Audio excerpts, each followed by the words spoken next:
Alright. Let's get this going.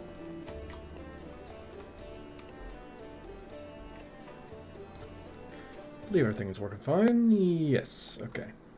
Just had to make sure. Alright, so I think we remember about what happened last time.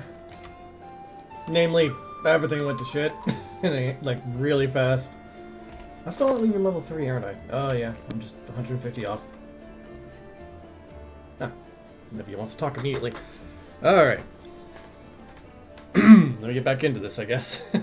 Yeah. Hey, wait, mind if I've been in your ear about something? Nevia is outside your door, leaning casually against the shelf. How's that news? It's not really news, it's more just a summary of everything going terribly wrong. So here's the first and most important thing. Beth gave you a crucial mission. I get that, and I know you'll get the job done. I saw you in action. But here's the rub. By sending you on an errand, we're weakening our defenses here. If they come at us while you're gone, I don't know if we'd be able to fight them off. It's Pathfinder, nothing goes or stays right until the end. Yeah, that's honestly true. It is rather rough. Nothing seems clear so far. What else do you wish to discuss? So, the rift that damn beetle left with its scythe? Yeah, well, it comes to the city in two, and it's kind of difficult to get across. My scouts tell me there's a halfway decent place set up a crossing in Market Square. Not that any of them tried to make sure. But if you've got a mind to go across, and I think you're going to have to eventually, you might want to give the square a once over. Yeah, I probably do. Do you want me to stay here and guard the tavern? You what? No, your task is far too important. You can't just hole up here all cozy like, waiting for the demons to knock on the door. We need to take the fight to them. But if those freaks try to make a move on this place, Beth will send a runner to get you. If that happens, you'll like it back here, alright? Because if you don't, you'll be coming back to an ash pile. Got it? When do you think the demons will attack next?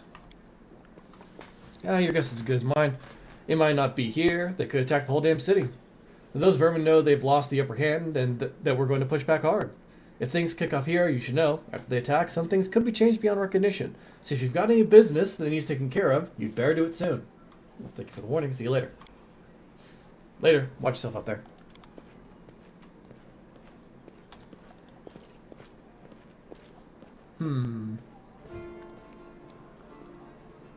Well, let's start off with talking Salt and Vein. The dwarf resembles an abandoned citadel, one whose high, crumbling walls are still holding fast, but whose empty, lightless windows make it clear that all inside is dead. Oh, it's you. Good work back there in the Grey Garrison, named Salt and Vein, if you've heard rumors about me. His face, which looks like it has never known anything as carefree as a smile, grimaces. Just so you know, everything people say about me, it's true. What do people say about you? They say that I'm a traitor, as bad as the Real of Verlesh, that I'm a disgrace, even among the ranks of the condemned. The Queen Galfrey should never have spared me. They belong at the gallows. Why do they hate you so much? Really don't know? Stun gives you a long, morose look, then sighs.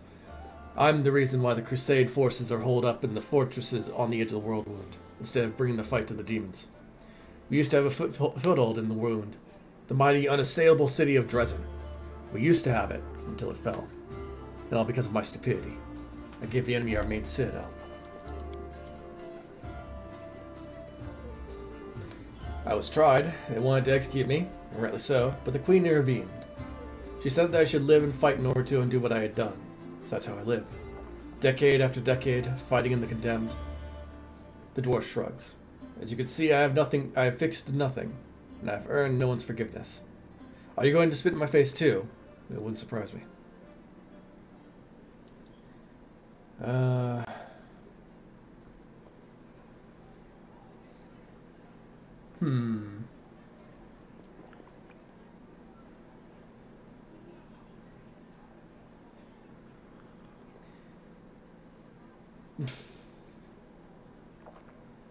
keep living and fighting with no hope of anything better because that's what the Queen ordered you to do.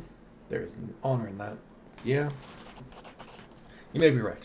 But you know, even stone and iron get worn down over time. I know what it means to live a regimented life, but I cannot rely on my discipline alone forever. I pray to Torag, though he does not listen, though my body breaks before my conscience does. Staunton. Staunton is a very sad man, and he has a very sad story, honestly.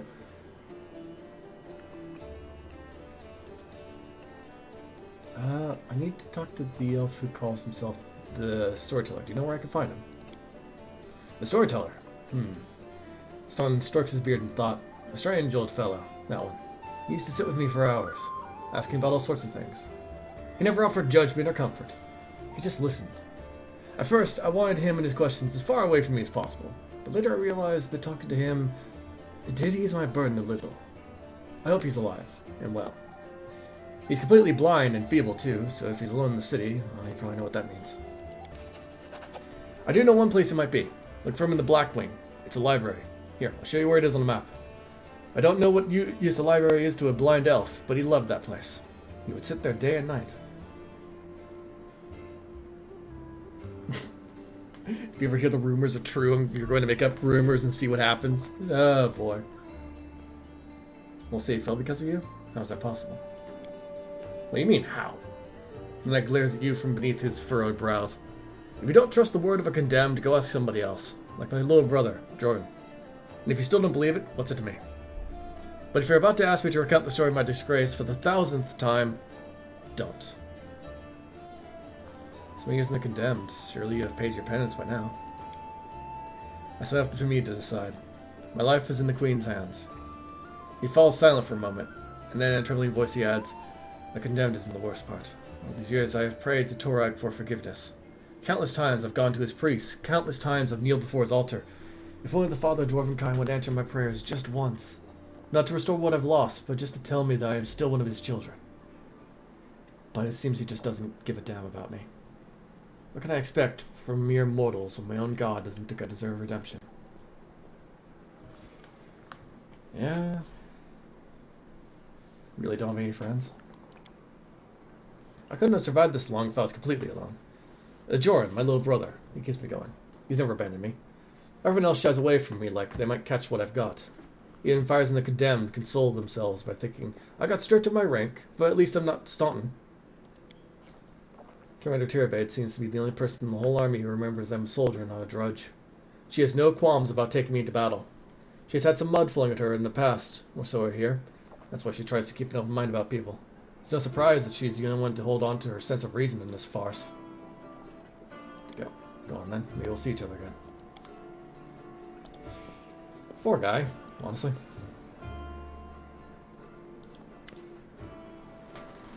And then there's Camellia, who is completely different.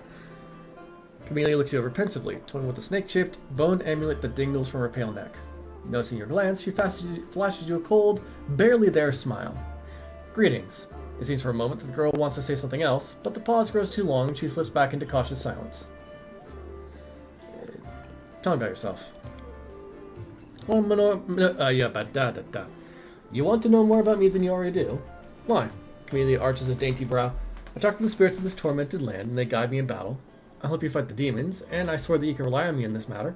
Isn't that sufficient? Where did you learn to wield a rapier so well? I had good teachers, although they don't get all the credit. I am a most diligent student, Camellia licks her parched lips. Your speech tells me you are of noble birth. Camellia laughs, her practiced musical laugh, as she watches you from under lowered lashes. You're most insightful. A fine quality to have. Camelia's laughter ends, and unspoken words hang in the silence.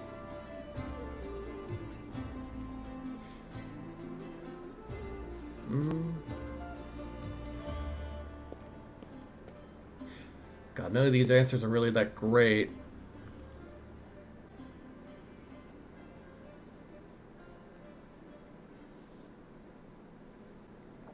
I'll go with number 2, just for the fun of it.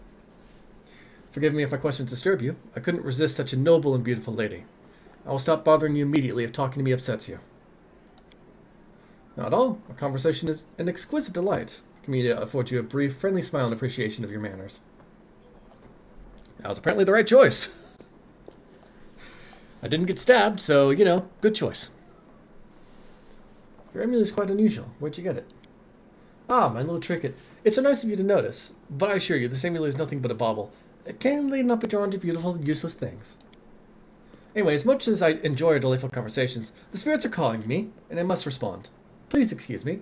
Immediately turns away, watching you out of the corner of her eye.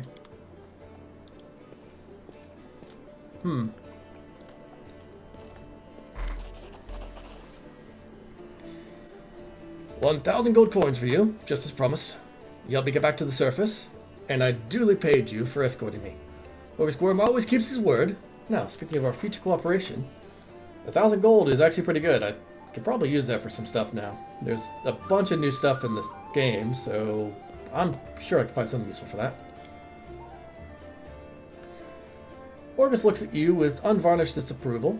His arms folded across his chest, his foot tapping impatiently. I have a job that will be perfect for someone like you. Naturally, I'll pay generously for your services. What do you mean, a job for someone like me? For an adventurer ready to sell their soul for booze, and then lie down drunk in the gutter? Or do you think you're somehow different? A traveling knight, perhaps? Noble of heart, but without a coin to your name? Orgus sizes you up critically and then sighs, and shrugs. You seem a reliable enough ally to me, and you did get me out of those Mongol caves. So why should I care what you do with my money once you get it? Failed to make the perception check. Jiral's perception is not great. That and it was a DC 15, and I rolled a 4. It's plus 9 to the skill value, but still rolled a 4. So what does this job involve? You should be my bodyguard. You see, I have good reason to return to my mansion here in Kenabris. I still have... well, it doesn't matter. It's none of your business. My mansion is a breathtaking building with a large garden in the wealthy part of the city. Even before the demons attacked, every thief and fraudster in the city had tried to get inside one way or another. I shudder to imagine the state it's in now. I have little hope that my guards were able to hold the mansion during the attack, and I expect that the servants fled when they saw the demons. Only Abaddon knows what's happened there since. Therefore, I would ask that you meet me at my mansion and guard me there until I complete my business. I already asked the local paladins for help, but they have no desire to set foot outside this tavern. Damn cowards and traitors, that's what they are. Also, please do take Camellia with you. I trust that girl more than the rest of your gang. She is of noble birth, after all. What kind of reward are we talking about? 1,000 gold coins, Orgus replies without hesitation. Nope. I need a 15. No. Deal. Marvelous. Most excellent. Orgus' face relaxes, smoothing a few of the tense lines. I'll proceed to my mansion at once and wait for you there. Meanwhile, you needn't worry. I know the city like the back of my hand. But do hurry unless you want me to lower your reward. Yeah. He's not gonna lower my reward, you kidding me? He's there, Lawn's there. Oh yeah, it's that situation there. Clicked all. Let's move. I'm actually gonna save this because this is a interesting little thing.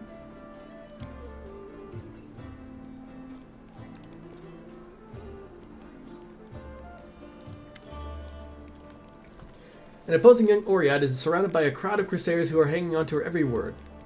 I hope this example clearly illustrates the difference between discount legionaries from the last war and the crusaders. The perfection of form and spirit they were imbued with during creation turned them into parts of a well-balanced war machine. Not a ragtag bunch of individuals, but a united whole.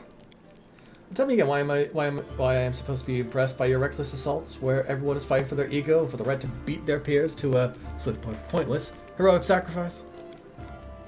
Some of the crusaders grumble unhappily, but it is clear that they are captivated by the woman's words.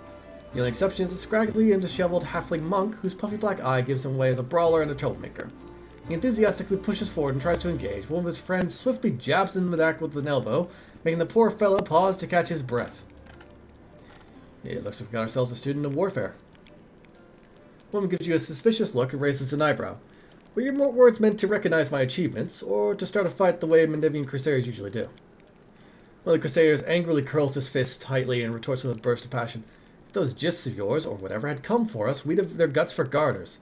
You think we'd never fought a mighty adversary before? The soldier's stern facade cannot fully conceal his relish. He clearly plans to enjoy this confrontation. The Crusaders around him look upon their exotic opponent with a mixture of irritation and piqued interest. The woman chuckles before cutting off her interlocutor. I would love to see you storm a 60-foot-tall walking castle shaped like a gigantic elephant that carries siege fortifications on its back. Now, if you know that these fortifications were defended by Jiskin priest craftsmen armed with demon-bound war machines. Okay, so get a paladin. Legitimately, this is perfect case for a paladin. Demon-bound war machine. Evil creature. Smite evil. These the enemies you cannot defeat as mindless weapons. The woman gives the people around her a triumphant look and adjusts her hair with pointed nonchalance. Her voice takes on a lecturer's tone. You should not argue with someone who happens to be the most authoritative researcher on the history of warfare 3,000 years before the foundation of Absalom. Woman looks at you and flashes an amused smile. The lecture is over. Do my esteemed listeners have any questions? Who are you? I am Indara, a warrior, magus, and scholar of classical warfare from Garund. The woman peers at you apprehensively, then sighs. I admit that I am mildly offended by the fact that my name is entirely unfamiliar to you, but I'm willing to accept that this is due to Avista's isolation from the sophisticated culture of the world at large. Ugh. You've come a long way to be here. I like to think of myself as an inhabitant of Galarian, and I don't narrowly identify with any country in particular. Uh-huh. Why did you come here? To witness a legendary war, the confrontation between denizens of a plain famous for its love of violence and the crusaders from every continent, united by the common goal of defending their home. An epic struggle of colossal proportions that hasn't been particularly epic so far, truth be told. Look at the black guy grins and mutters under his breath. Maybe she just can't see it from here.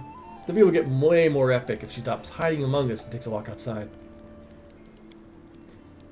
The woman smirks contemptuously. She does not deem the monk's words worthy of comment. Looks like you know more about war than any of us. Oh. Am I hearing things, or did someone finally acknowledge my confidence in the art of warfare? Perhaps there is a sufficiently open-minded person among the Crusaders after all. I find myself pleasantly surprised. Why don't you join the Crusaders and show them how fighting should be done, then? No, I am a historian, an analyst, and a theorist. Do you know what these three words have in common? They describe a mortal woman who does not participate in the conflict upon which her thesis will be founded. But then again, I will hardly be able to describe this mess as anything other than a feeble likeness of the last war of Jiska. The monk with a damaged eye grins slyly and comments, the more dangerous the upcoming scuffle is, the more motivated we are to find clever and pretty words to justify not actually doing the fighting. What is this last war you mentioned? The last war of Jiska, of course. A large-scale conflict that took place 3,000 years before the foundation of Absalom. It was a war against the Assyrian pharaoh of forgotten plagues, the war that ended the legendary Jiska Imperium. An epic struggle that became the most vibrant page in military history. The last all conflicts that followed it were but a pale shadow, including the one I am witnessing here. I don't exactly agree with that. Honestly, why do you find the last war of Jiska so inspiring? Imagine legions of golems imbued with extraplanar spirits marching into battle. Imagine flying cities that swoop out of the clouds like terrifying monstrous birds of prey to drop forces on top of enemy castles. Picture gigantic mechanisms powered by captive and very angry demons and devils. Imagine stranding in the warpath of walking citadels or having to cover your ears to block out the sound of cannons loaded with shrieking elementals. Yeah, this is why I feel like the last war of Jiska is not as impressive as she thinks it is. Finally, imagine the ultimate weapon that defeated Jiska, the deadly night plague. The affliction was an attack dog, a trained epidemic, a tame pestilence striking only those who its master wanted to kill. Imagine all those terrors, and understand that no flight of fancy can come close to the horror of the nightmares that they made real. No, there's still plenty of things that could be way worse. I'll explain after a bit here. How do you know so much about Jiska's last war? I can say without false modesty that there is no more authoritative research on Galarian when it comes to the history of warfare 3,000 years before the foundation of Absalom. I dedicated my whole life to this subject. I personally visited old battlefields and studied the most mysterious and forbidden archives containing chronicles of ancient wars, sometimes risking my life in the process. I saw a fallen sky city of the Shori Empire with my own eyes. I got the control crystal from the exterminator class combat golem that guarded a Jiska laboratory with my own hands. These fingers held the glass flasks that the servants of Pharaoh of Forgotten Plague used to create the first generation of pestilence that devastated the Jiska Empire. How do I know so much? I saw and touched everything I'm telling you about. Well, you're still wrong to treat the Crusaders with such disdain. How would you explain? A debate? Oh, I would be happy to prove that the current conflict can't hold a candle to the last war of Jiska. Very well, the last war of Jiska was waged using a significantly greater number of troops. Both sides actively relied on reinforcements from allied planes, and their strategic planning was perfected through no fewer than 7 rounds of intensive design. None of the above applies to this war of yours. Compared to Jiska, we are... Oh wow, yeah, I definitely have this. We are but stone club-wielding kobolds. I would like to conclude my thesis with a few words of wise counsel from Dagoon, advisor of the Pharaoh of Forgotten Plagues. I doubt you will comprehend the true genius of his statement, but here it is nevertheless. A gadfly sees the ox pays no heed to the gadfly, but crimson fever takes them both. So I could get that one on a 10, but I think this one is a bit better. That the events of the past are shrouded in legend, but the fate of the world is being decided here and now. That is what you fail to grasp. I rolled poorly. Yeah, I rolled a 3. Said he staying in the middle of a dingy tavern. Indra graciously accepted chuckling of her audience. One mustn't overestimate the importance of current events for our world history. Should Canopus fall, it will become yet another page in the conquest of the world in conflict. Should Endura will be fortunate to earn any mention at all. This thing here. Yeah, the principle of war are always the same. Weapons, causes, resources may change, but the foundations remain immutable. Indara's eyes display frustration as she hears the audience, clearly impressed by your argument, murmuring approval. I rolled well. I rolled a nat 20. Suck it. There's logic in your words. I give you that. Yes, the concept of war does not change, but the degree of sophistication in the methods that we use to destroy our foes, the woman stops realizing her words, no matter how sensational she makes them, no longer had the power to captivate the audience. Indara offers a pretentious dismissal. As a scholar, I cannot deny that there is a certain truth behind your skeptical statements. History is a complex discipline, rooted in fact and in evidentiary basis. It grows ever more meager the farther that the described period is from the present moment. Of course, if I were to argue in bad faith, the way Crusaders embellish their tales of slaying a single Brimrack by adding a dozen Baelors, for example, I could win this debate, but I'm above such things, and therefore I'm forced to admit that your skepticism is not entirely without merit. I'm sure you would have been able to expound on your arguments in a longer discussion. There are nods with obvious relief. I'm glad we both understand this limitation. It is always a pleasure to face a worthy opponent, even if the debate takes place in the Grand Tavern, perhaps especially because of that. Indara unbuckles her sword belt and hands you the weapon. This is a worthy blade. It will be of use not only for the strong, but also the wise. This is where I bid you farewell. Before the end of the day, I was planning to observe how winged demons use pack tactics to drive their prey like herds of livestock. It's about time I get back to my research. The hint of a smile graces Indara's lips when she sees disappointment in the eyes of many Crusaders around her. Stay safe. Well, she bailed out fast. Hey, that gave me enough to level up. Alright. Paladin. This, and this. Definitely could use a little bit of persuasion after last time. Now, I have power attack currently, but cleave is the thing that I need after that. And in order to get cleave, I need power attack. So, cleave is a pretty good ability, especially for this particular system right now, because I can hit a lot of opponents with cleave. And let's go with a mercy for fatigued. Complete. Also, I need to level up my companions. Monk with Zen Archer. He picked up Point Blank Master, deflect shots.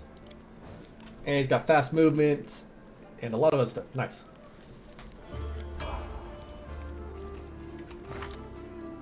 I am like squarely in the center of Lawful Good. I'm not sure if I should just start bouncing up and down around this area or not, but we'll see. Dodge.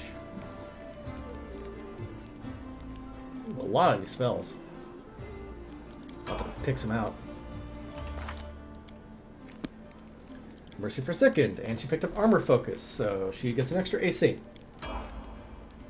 When wearing heavy armor.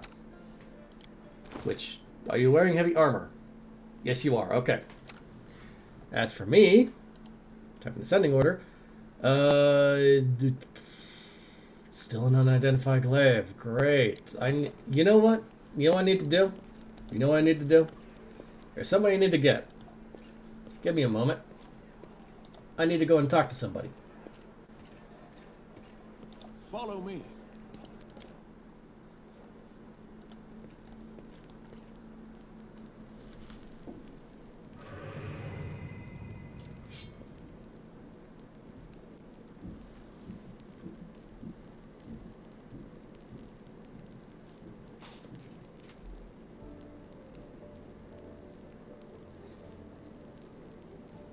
Eh?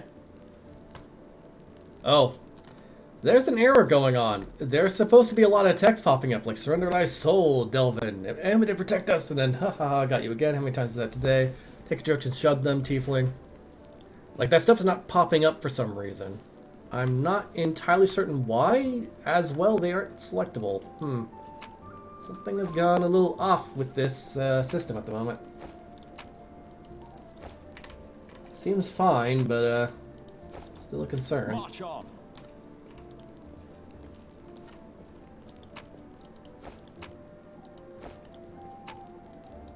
Grab all that.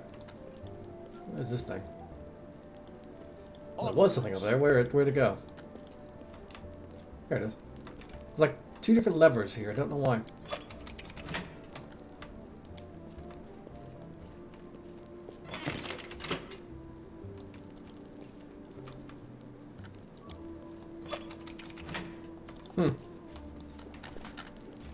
Are they all in different positions? Yeah, they are. Let's see what happens if I flip them all upwards. That do anything? Nope. Let's try flipping them all downwards.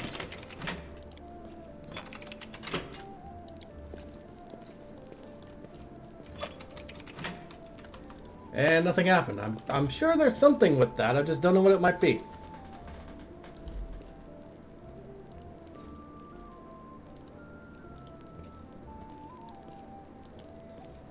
Okay. There we go. Hey, Chief.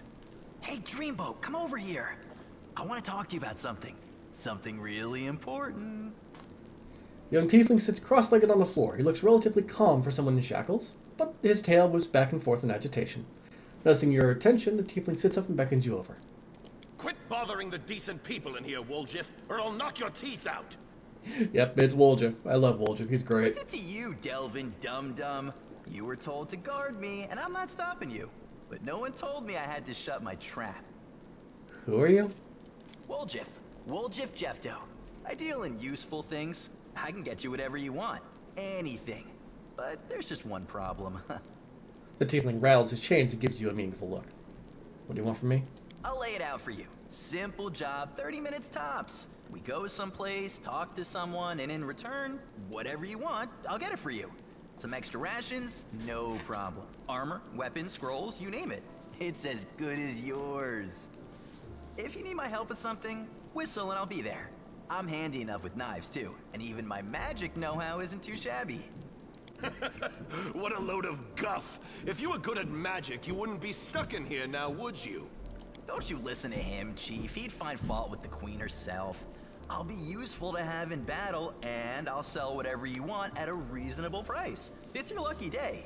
You won't meet another gem like me in Canabras. Okay, so why are you in chains? Does it really matter? Don't get hung up on the past, Chief. Don't look to the future. Live in the here and now. He was caught thieving. Delvin. Your shadow, what was that? Get me out of here and I'll tell you. And don't worry, it's not contagious. Okay, I can help you while you're chained up here. How can I free you? That's easy. You know Irabeth? Feisty looking gal, always wears armor. You can't miss her. She's the meanest fighter in the whole city. When you see her, put in a good word for me, will ya? Tell her there's this guy, Woljif, locked up for no good reason in the Defender's Heart. Well, for the follies of his youth. And he really wants to get out on bail so he can keep up his good behavior and make a contribution to society. You got that? Will you do it? Alright, I'll talk to Irabeth about your situation. I knew I could count on you. Knew it the moment I laid eyes on you. We'll talk later.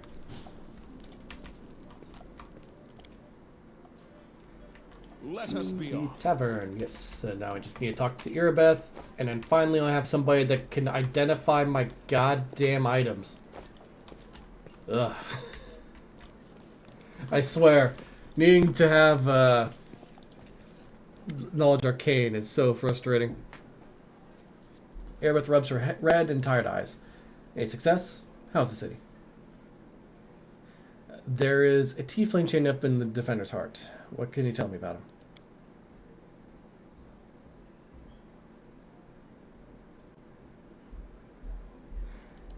Irabeth shrugs scornfully. Woljif is a petty thief from a gang of thieflings operating Kenabris. That's what we call them in these parts. They tried to rob a vendor of magical items recently.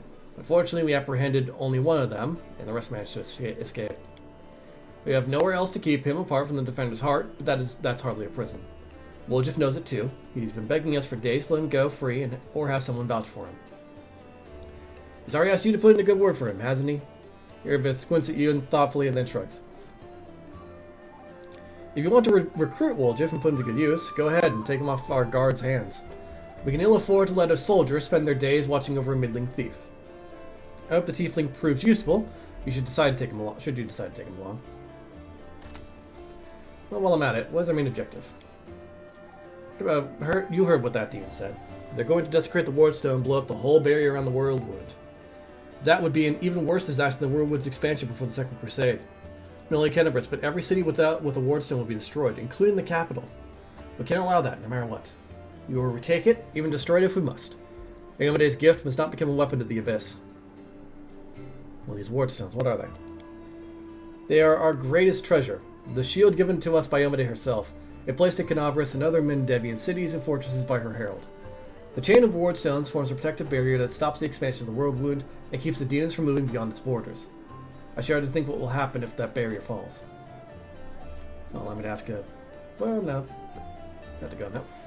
Go, Iomede, keep you safe. Let's move. Let's head back down there and recruit Lon.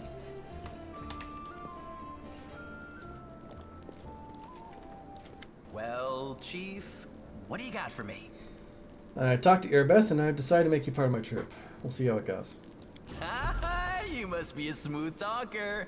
Come on, Delvin. Get these bracelets of yours off me. I'm going free. You're sure to regret this. This tiefling will fleece you for everything you've got. Mark my words. Possibly. You're a bitter little man, Delvin. Petty and mean. You can't even be happy for me, can you? I pity you. I'll leave you alone with your sad little soul. So long. And now, Chief, straight down to business. You see, I'm one of those guys that people around here call thieflings. We just call ourselves the family. After we knocked over that shop and I got stuck here in the Defender's Heart, a little bird told me that big sister Charisme wanted to see me. That she had some questions to ask me. You following? Now, she won't be asking me questions like, Woljif, how'd you manage to get out of this one? Or, Woljif, you're so thin, didn't they feed you? No, something serious has gone down, and I just know they want to try to pin something on me. I can feel it in my tail. So, I knew right away that I couldn't go alone. You turned up just in time, Chief. You don't need to do anything when we get there. Just stand behind me and look mean, and I'll handle the rest. Somehow. Let's go, I'll show you the way. Alright, we have a Woljif.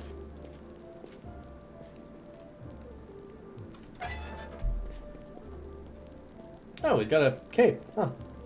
That's different. Follow me. It's occurred to me that all my abilities have decided to go out the window again. I need to organize that again. Alright. This, that, this, and then that should do it.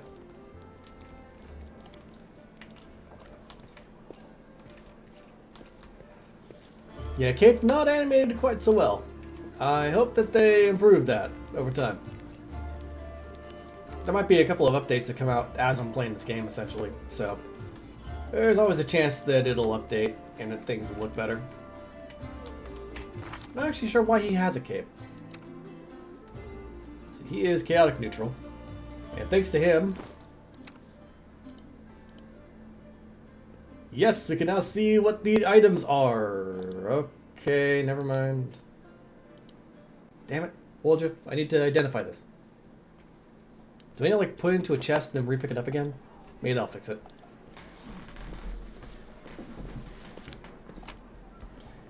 Put this away. Put this away. This away. This away. Close the chest. Open the chest. I have to identify. Failed a knowledge arcana check. Feck. You piece of... Ah! What was the DC? What was the DC? Come on. For the love of God. Okay, I guess I'll just have to wait on finding out what these items are. Woldriff should have a knowledge arcana. Yeah, he's got... Oh, he doesn't have it trained. Ah, okay. Next level, I guess. I'll take a point in knowledge arcana. Son of a bitch. It makes sense now. Do I want to cover on sight? Let's see. The dwarf turns the blade in Excalibur's hands, carefully inspecting its edge. When he sees you approaching, he sets the blade aside and greets you with a nod. A new face in the city. You picked a good time to come to Kenebris. As you can see, we're in sore need of warriors. Do you know everyone in Kenebris? Well, not everyone, but I make it my business to know the people who might need my services. A blacksmith's work isn't just at the anvil, you know. Yeah, it's not. Are you Staunton Vane's brother? Yep, where he goes, I go. That's how we've always done it, even before the world went. I forge the armor, he goes into battle and breaks it, he brings it back to me. I repair it, and make it better than before. Everything's changed since then, of course, but that part just stayed the same. How was Staunton to blame for the fall of Dresden? I've told this story so many times already. Well, telling it one more time will kill me. The blacksmith sighs. The Dresden was built after the First Crusade, back when it seemed like victory was ours for the taking, and that the demon invasion would soon be at an end. The population of Old Sarkoris was thoroughly diminished, and many of them hoped to see their hard fighting repaid with a small plot of unclaimed land. Dresden was a fortress built on all our hopes, and on Mendiv's ambition. Though you're not supposed to say that out loud. What a city it was, Jarl. You can't even imagine. It was built by the finest engineers of the Five Kings Mountains. Queen Galfrey spared no expense. Dresden was meant to be the capital of the Crusade movement, a monument to its glory and a beacon of hope for all Galarian. Heroes were drawn there to seek fame and glory, and they came from all over. Taldor, Garund, Tionzia. I couldn't list them all. A relic known as the Sword of Valor was kept there, the banner that had been carried into battle by Iomade herself, back when she was still human. That banner protected the city and kept the demons from teleporting inside its walls. As long as the banner was in place, Dresden was invincible, or so we thought. But then the world wound suddenly expanded. The demons launched a new onslaught, and folks started saying it was time to declare the Second Crusade. Dresden was unassailable, until one young officer was tempted by a beautiful woman. She convinced him that the banner shouldn't be hanging in the city, that its rightful place was on the battlefield. She whispered honeyed words about glory and valor. He rounded up some of his hot-headed friends and carried the banner outside the city gates on an unauthorized foray. The demons slaughtered them within seconds. But for some reason, the courageous ringleader was spared. The whole army teleported into Dresden. It was a bloodbath. As you could guess, that officer was Staunton Vane, and the woman turned out to be a demon. Not just saying demon. It was Minago, that foul wretch. She's given us a lot of grief here in Kenebris, too. Just don't ask me what I was doing while my brother was off having trysts with that beast, and why I didn't save him from his stupidity. The blacksmith gestures as if to ward off the inevitable reprobation. Who could have guessed it would end like this? I failed my brother, that's the truth. I blame myself every day, looking at his plight. So that's the story. Why do you have your forge here in the tavern yard? Wherever I am, that's where my forge is. A true master of any craft will always find the tools they need. I miss my old forge, of course. It's not just a pile of charred stone and metal, but I've still got my hands, and that means I can work. Do you recognize this sword? Do I recognize it? Of course I do. I made this with my own hands. There's my brand, see? The dwarf carefully takes the sword in his hands, gazing at it like a doting father. Oh, Yaniel, things have been tough without you. But at least we still got your sword. That's something. Jordan returns the sword to you. In battle, ordinary swords get blunted. They break. But sometimes a weapon can preserve. I don't even know how to explain it. I have no authority on these things. But something like an echo of the deeds done with that weapon? Or more like the reflection of the wielder's soul? I don't know. I will say one thing. Take care of that sword. Yaniel may no longer be with us, but the demons will still remember why they need to turn tail and run when they see radiance. Ah, the scabbard's all worn. We can't be having a fine sword like this being carried around in this tidy thing. I'll make you a new one, if you like. If the city stands strong and we will survive, come see me again and I'll have it ready. No charge. Don't show me your wares. Oh.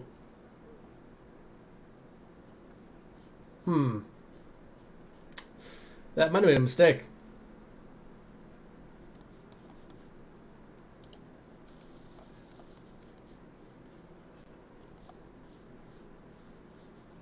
I heard something.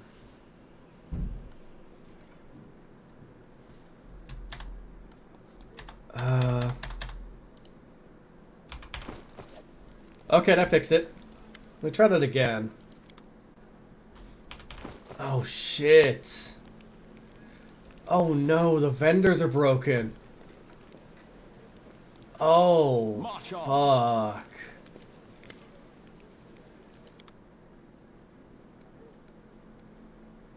Yeah, you can hear it here. What the hell happened?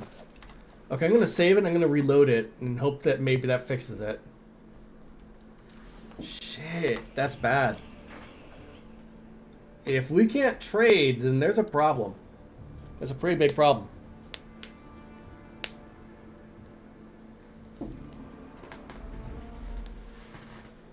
That'll have to be reported. God.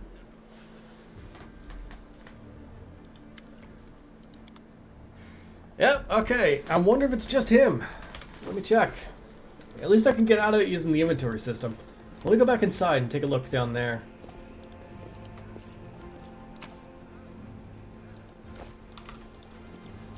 There's always a chance that it's just him. Let's see. Sally is a vendor. Okay, it's just the Vane brother. Okay. That's not great, but it's better than it could be, in a way.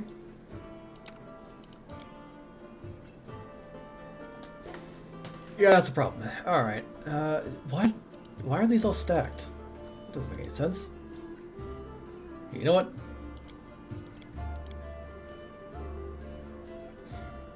Alright, so I got rid of most of those. I don't need this. Nobody uses that. Don't need this.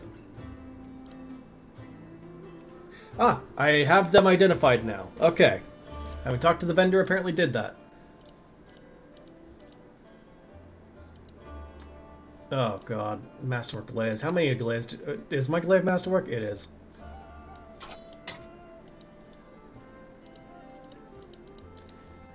Goodness sakes, I have so many weapons. There we go. That should be all of it, so 8,208 gold.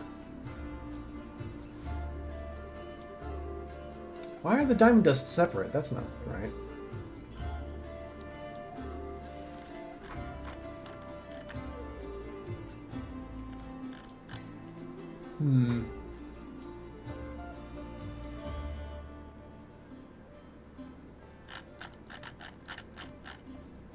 I mean, extend mana magic actually isn't bad. It might be a good idea to take it. Though Icy Protector might also be good, or Guardian of Life.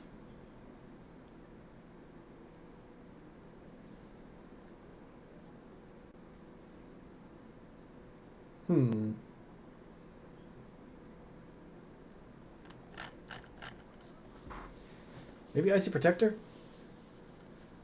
Because that could be put onto somebody that has the Ice Plant Hex and give them some actually pretty solid AC.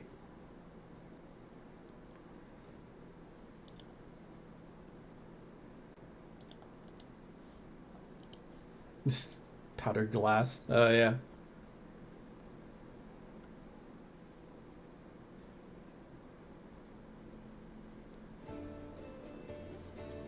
That ought to do it. Extended magic spells are actually pretty good, so. You grease that spell. You now have access to second level spells, so I need to put some more into your spell slots.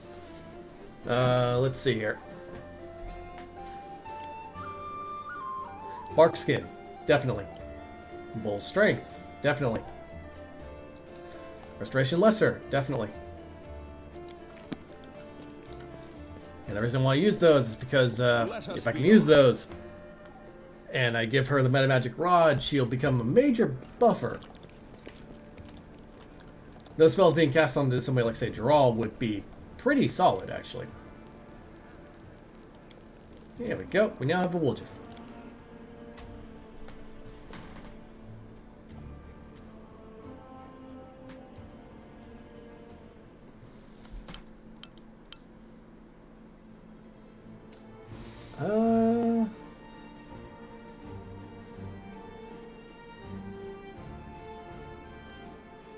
We'll say talking to Sister Karisme until later. Let's go down to Market Square. Oh, what happened? Oh, the fallen horse. God damn it.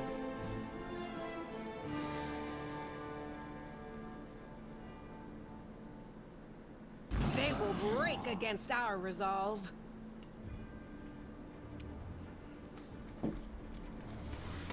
I like to think that we just backed up into each other for this fight. We're all facing different directions. It's kind of... it's a bit odd. I'll cut you wide open. Amelia? The spirits demand There we your go. blood. Cover me, all right? Lon should probably shift away from that. Even with Point Blank Master, I don't crossed really the want him to be wrong too close to these guys. Move up to here. And then... where's your cleave? Swing! That's a miss. That was a... I could have hit that easily, too. I just rolled a 2 instead of a 6.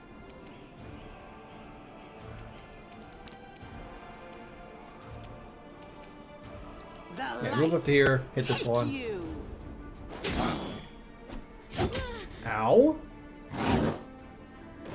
Well, why did they get to the other side of me? That does not make sense. You are today's sacrifice. Okay, that takes care of that target at least. Just move over Go to this for one, I their guess. hearts. Stab you or zap you? Why not both? You won't survive me. There we go. So that hurt. It wasn't as bad as it could have been, though. Let's do a little bit of healing after that, because that... Oh, come on. There we go. I need to stop rolling these ones. There. It was like it was a 2. That's what happened there. Jeez.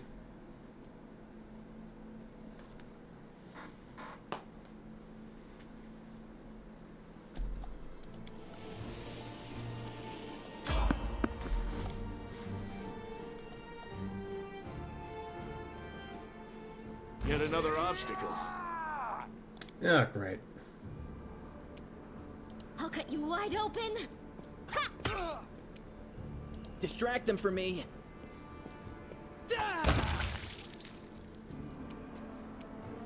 Okay, so that wasn't the old cultist. There's 2 more over there. Can't I charge? Also, why is it that my spells and other such things don't get, like, stuck to the thing? Ah.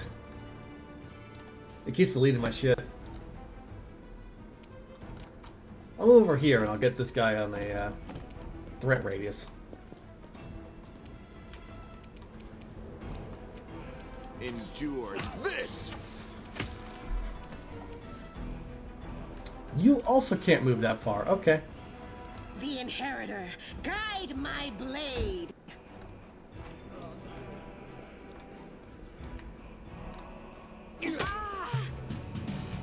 That wasn't that much damage, honestly. The spirits demand your blood. That did the trick.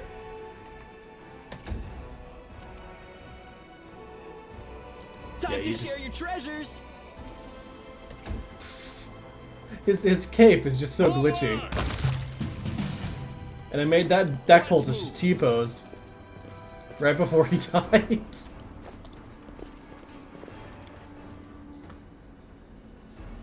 It's not like these cultists are that hard to fight either, so.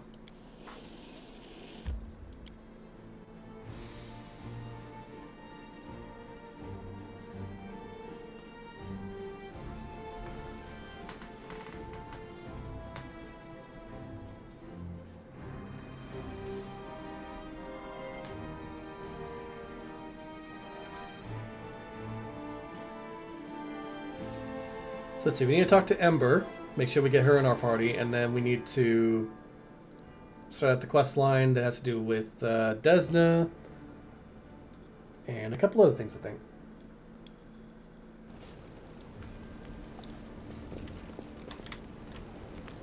Alright, nobody here has knowledge of Arcana, so that's not one I want to try. Not right now, at least. If we level up, maybe I'll force Woljif to... Well, maybe I can't force Woljif to do that, because then it would mess up his stat blocks. I guess I just have to pick it up myself Make or every something. strike count. So either I have to pick it up myself for Knowledge Arcana, or we have to get our dear You are today's Kitsune sacrifice. Scholar. We won't falter. Into the fray.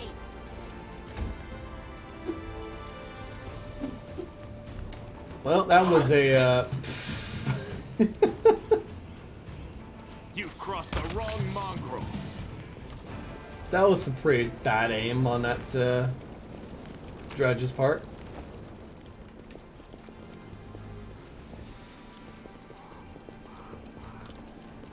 Nothing else over here. So let's see. What about down here? Oh, yep. Save the last one for me. This is a bit awkward. Ah, well, we can still get in there easily enough. Stab you or zap you? Why not both? That's a concern.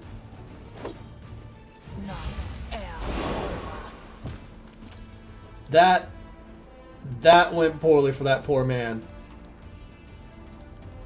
Woljif is also blinded for a bit. Ow.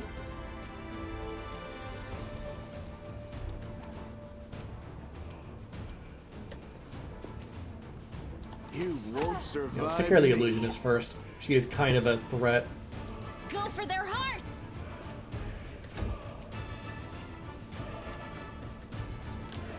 I probably should come around to the other side of this area rather than going straight forward. Oh, Woljif's gonna get knocked out. Well, that just made things worse for you. What are you doing? With all your might. Jesus Christ. That was such a bad idea. Like, yeah, let's just blind knock out my entire party. Okay. Endure this. Goodness sakes. I'll cut you wide open.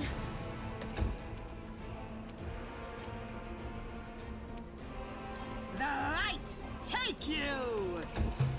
I don't know why they did that. He's just so We tall. can do it. Okay, he's dead? No, he's not dead. He's Make every strike count. The spirits demand your blood. well, he'll be dead in a moment. The inheritor tried There we my go. blade.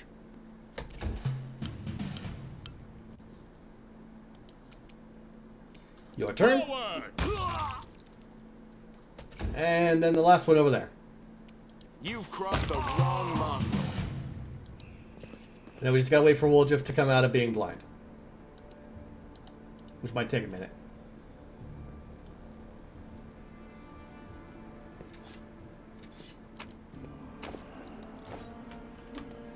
I am noticing there's a lot of errors going on in the chat, if you look like. Like, if you look at the bottom right. There's a lot of, different things occurring, a lot of different speeches that are supposed to be happening right now. I think that there's like some sort of error going on with just speech in general, it looks like.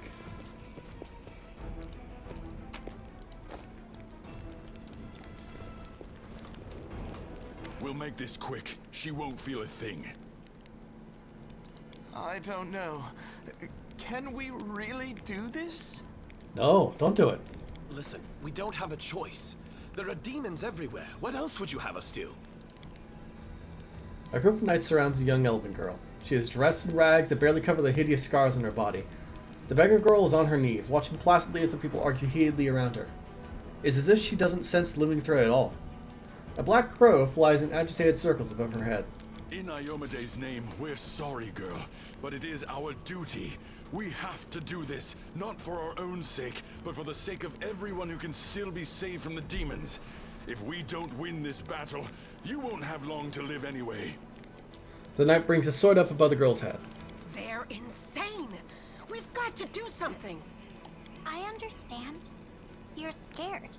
You feel powerless. You think this will help. You don't have to justify yourselves to me. Just do what you've decided to do. The girl smiles serenely as though she is at risk of immediate imminent death. What's going on here? We... The knight's hands are shaking. Our weapons barely scratch the demon's hides. We're sacrificing this girl to Iomede so we can consecrate our weapons with her innocent blood and gain the power to destroy the spawn of the abyss. It's extreme, but we have no other choice. We have to defend this city somehow, or else we'll all perish, including her. That's ridiculous. The teachings of Iomede directly prohibit the killing of innocents. The gods will curse you for making this so-called sacrifice. Exactly. What were you thinking? The goddess would never allow this. Whose idea was this anyway? I think it was yours. My idea? I was against the whole thing right from the start. Who said we needed to make a sacrifice? Wasn't it you? You can't blame anyone else for that. Please don't fight. All of you are good people, defenders of the city. You just made a mistake. Please don't hurt them. The little girl is defending the people who wanted to slaughter her a minute ago. She's either a saint or she's insane. Maybe the two together. Yeah, kind of the two together, but mostly saint, honestly. Hey, I know her. I see her all the time on the street. She's a couple of cards short of a full deck, if you know what I mean. Hi. Remember when we used to play together when we were little? But then you went and got all big. And I stayed the same for some reason. Huh? I played with you? Pull the other one. You did. We played tag and hide and seek. Then you and the bigger boys came up with the game where you all threw stones at me. You laughed so hard, it made me happy too. But then you grew up and went away to do grown-up things. Want to play with me now? For the love of... Canabras is too damn small. He turns away, covering his reddened face with his hands. Go to the defender's heart's towering. That's where the survivors are gathering. And don't even think of doing anything so disgusting ever again. Thank you. Knights, hurry away before you can change your mind. They're gone. And they all lived. I was sure that someone would die today. So many people have died here already. But we are still alive for some reason. Strange, isn't it? But you shouldn't listen to me. I don't know what I'm talking about. I'm just a silly girl, really. I don't think you're an ordinary girl, and that crow you have there, it's not ordinary either. No, don't be silly. I'm very ordinary. Well, I know different types of tricks, but Soot taught me those. Now Soot here, she truly is unusual. She's clever and she can talk, but only to me. She teaches me magic tricks and lots of other stuff. I don't know what I'd do without her. Call me Ember. I live here, on the streets, for many years now. But there's nothing to say about me. There's a lot to say about you, Ember. There's a lot. You just don't want to talk about it, honestly. Not that I blame you. Well, magic tricks, you say? You could prove useful in fighting demons, and I'll be able to protect you from the insane soldiers on the streets. Come with me. I must have misheard. This girl? Join our party? What could we possibly want with this dirty little beggar? Sure. Let's go. The girl's smile gives you a smile, a joyous and a troubled like a child's. It's honestly probably for the best, otherwise she'd probably be getting attacked by more soldiers again. So she doesn't have that many spells. She is just level 3 witch after all. We're about to hit level 4, so... You're a good person. I like you. Cast a healing spell on what did you fear, please? Yes. Maybe another one. Yes. I won't let you hurt my friends. Oh, I forgot this room had the, yeah, there are still errors. There are still errors in the game. Less errors, but new errors, honestly. Distract them from me. Uh-oh.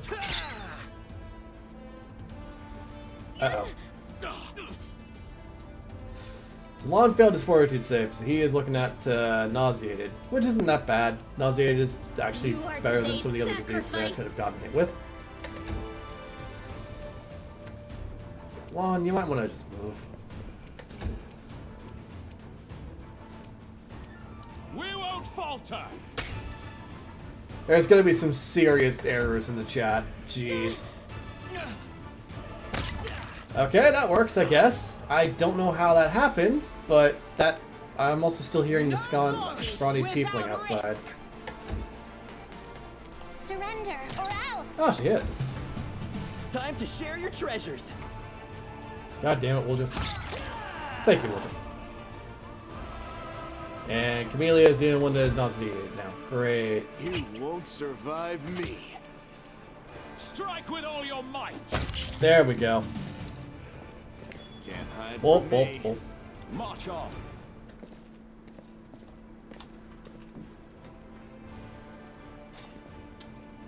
Thank you. I hope you appreciate this. Pick the lock, please. It's a 90% chance you're not going to jam it.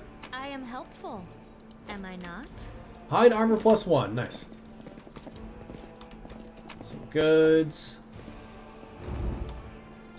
A cultish circle. Destroy the magic circle, please. Got it. Onwards. Oh, almost forgot. Hey, diamond dust. That's the good stuff. Always gonna need diamond dust for restoration spells. And for other spells Let too. us be off. Stone skin, I think, is one. Iron skin, maybe. Do not fear. Do not waver. I keep coming at these marauders from a really weird angle, and I'm starting to get concerned that I'm gonna mess up somehow. Also, for some reason, once again, I don't have the right... well, I came in charge in this area. It's not good. Cover me, all right? So, bandit, marauders, archers. Go for their hearts. It shouldn't be too hard of a fight. Too late for apologies. Good hit. She actually is hitting. Endure this. And that one's down.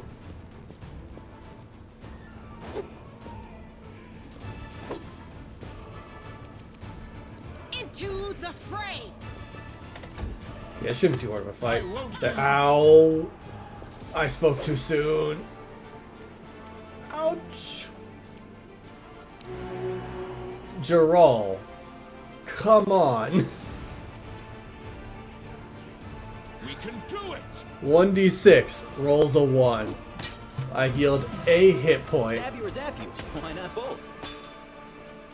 God, that sucks. Wide open. Well, that one's dead. Just move up to here. Then shoot. I'll hit you. Make every strike count. There we go. The light. Take you. He's almost dead. Just need to hit him once more. Ow.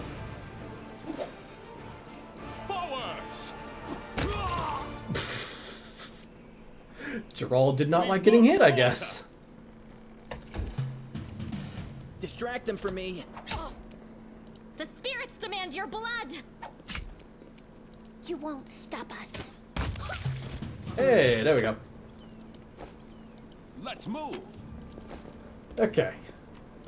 The car is laden with possessions looted from the surrounding houses. Yep, they stole everything. Also, should change up the formation a bit. Let's go with this. That way, well, generally speaking, have everybody in line. Also, I need to heal Gerald again because he took a crit arrow twice to the face. Why, I don't know, but, you know, that's just how he rolls, I guess. Just arrows to the face.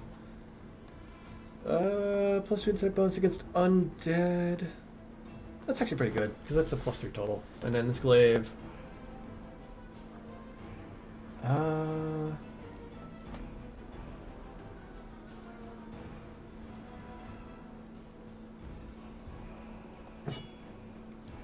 Yeah, let's go with it. Alright. The heartbeat quickens. Up, we have some Crusaders over here. You've crossed the wrong mongrel. They're probably not going to live based on those rolls. Oh wait, I could charge. Hey!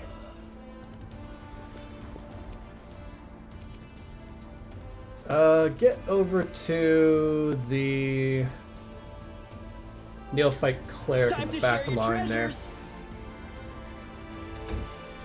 Wolja, did you not move? What happened there?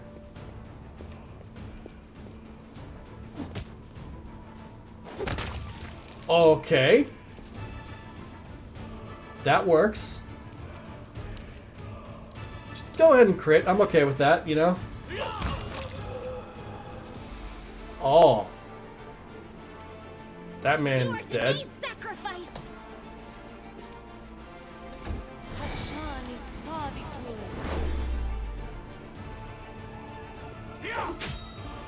So that man's probably dead here. Surrender or else. Oh. Well, that shot did not do what I wanted it to. Also, you apparently just can't move, and I'm not sure why. You won't survive me. Good hit. Can you... Yeah, you know what? Let me just put that down there. Can you charge her? Yes. There we go. We rescued the Crusaders. Nice. The Eagle Watch will not abandon its post no matter what happens. And that's about it. I don't know why some of the characters couldn't move during that fight. That was odd. I wonder if they're like just on the edge of the I stand ready. radius or something like that, and that was causing an issue. Let me draw the first blood. No. Gerald's drawing the first blood. I mean, he didn't get the kill, but he drew first blood.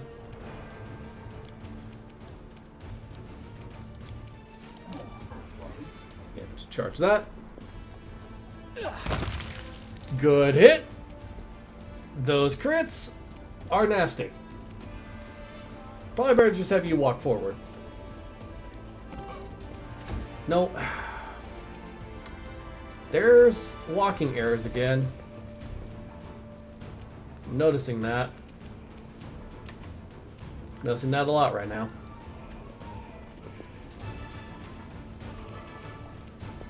Go for their hearts. I gotta like hold off on hitting the spacebar until I'm sure that they're actually moving.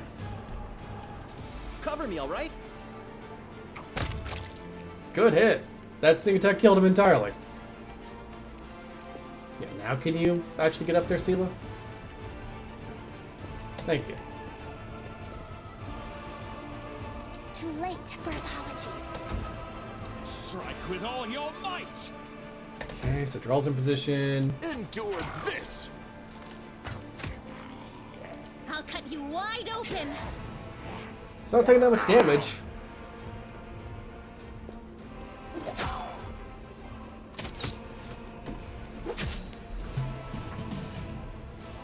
or zap you. Why not both? Oh! Oh!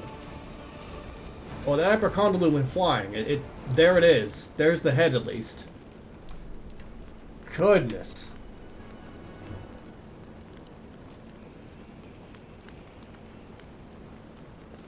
She's afraid hard to say over there.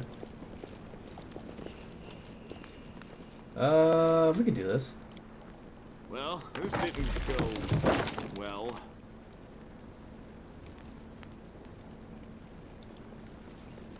Did I fail that? Yeah, I failed it. 4 hours passed. Okay. Well, that's not too bad. That's just how that goes. Rather than trying to get across the rubble there, we'll just go around. Can we retreat already? Where's the enemy? What? Who saw something? Oh. Oh. Oh. Distract Right. them for me. They were stealthed until I got closer. Make every strike count.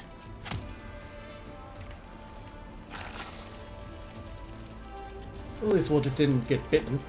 That would have been awkward.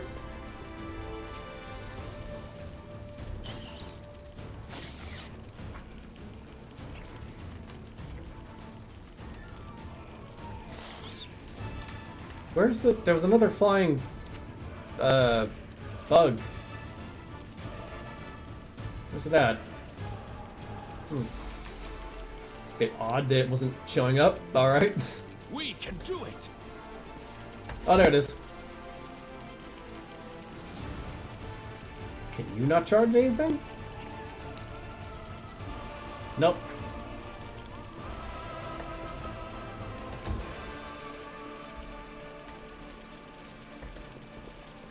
I'll hit you. This is going pretty good. Time to share your treasures. One kill. Ha! That's a miss, unfortunately. You've crossed the wrong mongrel. Nice shot, Lon. Whoa. Careful, Woljif.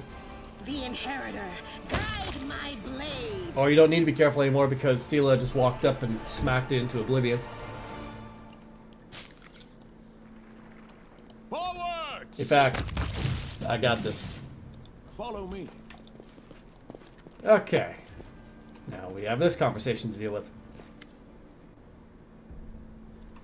My beloved brother, I admire your zeal, of course, but would you not agree this is hardly the time to be standing guard over a hole that no one will emerge from? Or perhaps you're concerned that someone will decide to go for a nighttime stroll and will accidentally fall into it. Such foresight is laudable, but do you really need so many soldiers for this task? Can't your warriors be put to better use, for instance, fighting demons or clearing rubble while the people trapped beneath it might still be alive? The face of this golden curled ASMR is beautiful, even by the standards of his kind. In whose veins runs the blood of angels. His melodious voice sounds cheerful, but bitter reproach simmers in his gaze.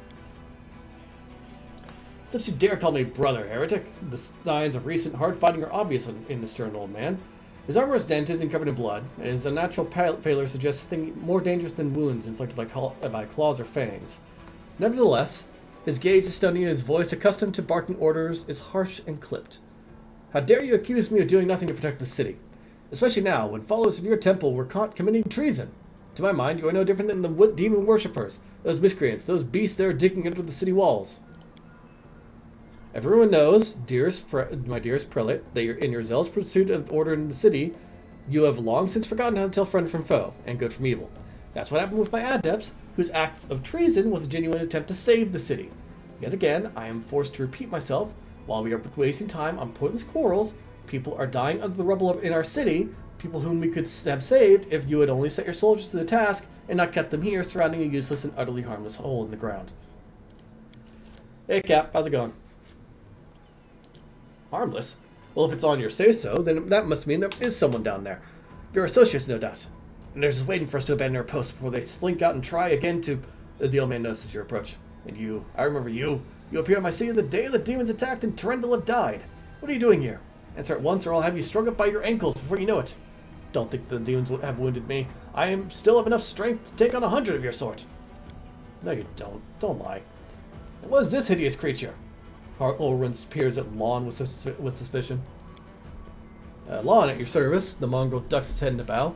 My forebears fought in the First Crusade. I've lived in cannabis my whole life. You haven't seen me? You ever seen me before? Ah, it must be because you don't ever venture into our underground district. We've been meaning to complain to the city authorities that our paving stones have been in need of repair for a long time. The First Crusade? So you're a mongrel? You obviously know human speech. Surprisingly well, in fact. Alright, let's be off with you. The prelate looks at you. If it causes any trouble, I shall hold you responsible. Come to think of it, you still haven't told me who you are. I'm a crusader. I'm trying to liberate cannabis from the demons. A crusader, you say? I'll look into that. Yes, you don't know to whom you are speaking. I'm the one who decides who's a crusader and who's a traitor in the city. Holrun Shipak, prelate of Cannabis, by the grace of Her Majesty Queen Galfrey and the city's defender against threats from within and without. Cannabis' famed prelate, Holrun Shipak, first gained the trust and admiration of the city's people by organizing inquisitions out against suspected demon worshippers and witches. Holrun and his force of elite witch hunters exposed dozens of cultists and spies, and it is said executed many more under suspicion but with no real proof.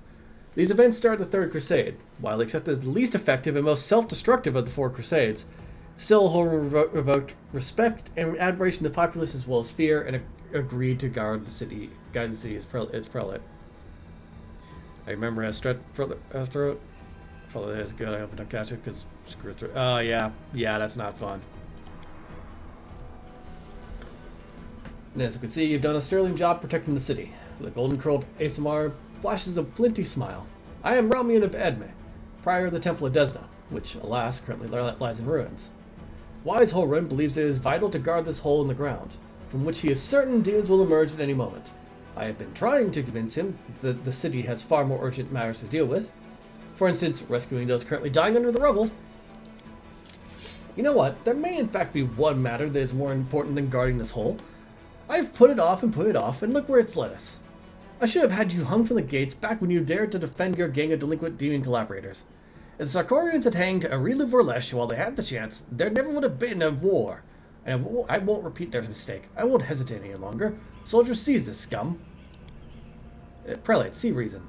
These are frightening times, but threatening to hang someone without trial, that is unworthy of a servant of Iomade. The old man fixes his eyes on Sela. Lest you forget, girl, we may serve the same goddess, but you are not an inquisitor. Don't question the way I choose to serve Iomade, and I won't question yours. Buddy, I'm gonna question you entirely. What precisely are you accusing Ramian of, Inquisitor? Treason! Not long before the city was attacked, several followers from his temple tried to secretly access the ward stone and perform an unknown ritual over it. My god, this man talks so much. Holrun is trembling with fury. The wardstone of Kenebris, the gift from Iomade, the bringer of light, wrought by the hands of her herald, the first in the chain. And the followers of that crazy runt of a goddess tried to meddle with it using their magic after hearing a voice in their dreams. My soldiers almost had them caught. When Ramian got in the way, allowing the traitors to go to ground. I made a mistake. I didn't have him locked in the cell and interrogated within an inch of his life. And now the city lies in ruins. It's time to rectify that mistake. Holrun, you useless prick. Yeah, that is legitimately how I feel like everybody feels about Holrun at this point in time. I swear, every time I see him, it's just like, well, he's being dumb again. I've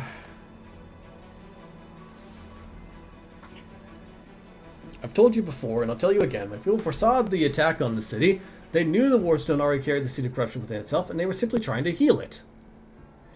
Inquisitors in Pathfinder are kind of like investigators that serve a goddess. They, or a god in general.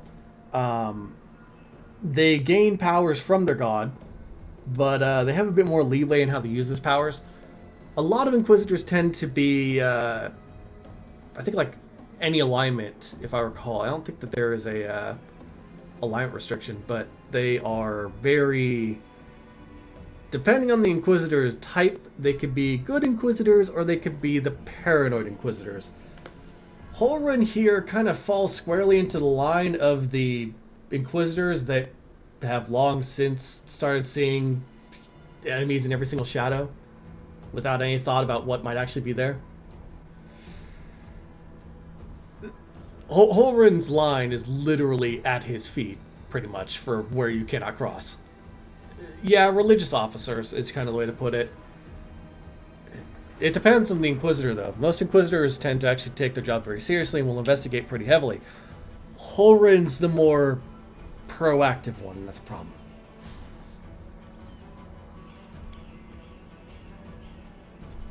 I've heard similar claims before. Now, where was it? Oh yes, from Staunton Vane, the trader who brought down Dresden. I am pretty sure that Staunton did not make a sincerely similar claim, my man. Staunton is a bit different. Lessons of the past have taught us a great deal, and that is why I never believed you or your mob's lies even for a second. And I was right. No, you weren't.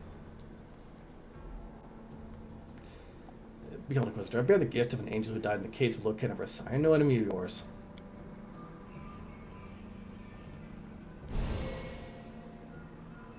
The old man frowns and whispers something. A prayer or a spell? With each word, his face relaxes. You are telling the truth. The line in your hand was wrought by the power of heaven.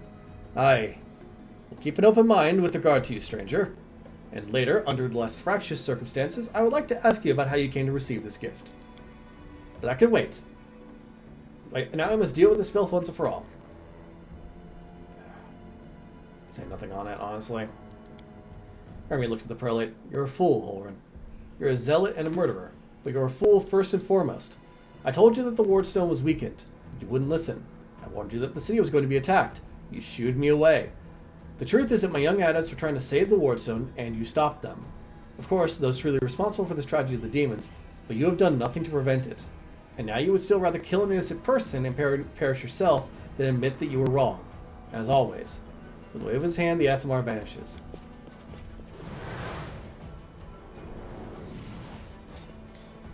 Holren turns his attention to you. What about you? If you truly have been marked out for a gift from heaven, this is your chance to save the city. Go and bring back that filthy traitor. I'm almost certain that he and his cronies were here helping the demons, either knowingly or unknowingly. Their attempt to bewitch the wardstone is clear proof. Well, you must be captured. I see you suffer greatly in battle. Nonsense! I had to deal with a brood of Nabasus. It was nothing. I've taken on worse enemies than this than the gods than this with taking on worse enemies with the gods' help. Yeah, 68 knowledge arcana check. Surprisingly. What was the roll on it? Who rolled that? +9. It was probably Ember then. Huh. The boss is also known as death demons, had the ability to drain their victims' life force. Driven by Holren's pallor, he has lost a significant amount of his energy. The Inquisitor can bluster as much as he wants, but right now he's far from the peak of his abilities. And yeah, that is pretty much what it was. Holren's gone pretty mental. Holren would be a character that, if a paladin met him at high level, that paladin would have full rights to hit him with a reprobation spell, which Holren would immediately lose all of his spells, because he has definitely committed a couple of crimes in the name of Iomedae, and that is not something that Iomedae is a fan of. For those that don't know, Reprobation is a 4th level paladin spell. You only get it when you're like level 14, I think, maybe level 12. But it pretty much excommunicates that person from your faith. It looks at their actions throughout their life, essentially, and then it sees whether or not that person has committed a crime that goes specifically against your faith. In the case of Holren, Holren has executed people without trial, without mercy, that were in his care, which is a definite breach of Iomedae's codes. Much like how we had to stop those other knights from murdering Ember, the killing of innocents is something that Iomedae does not want.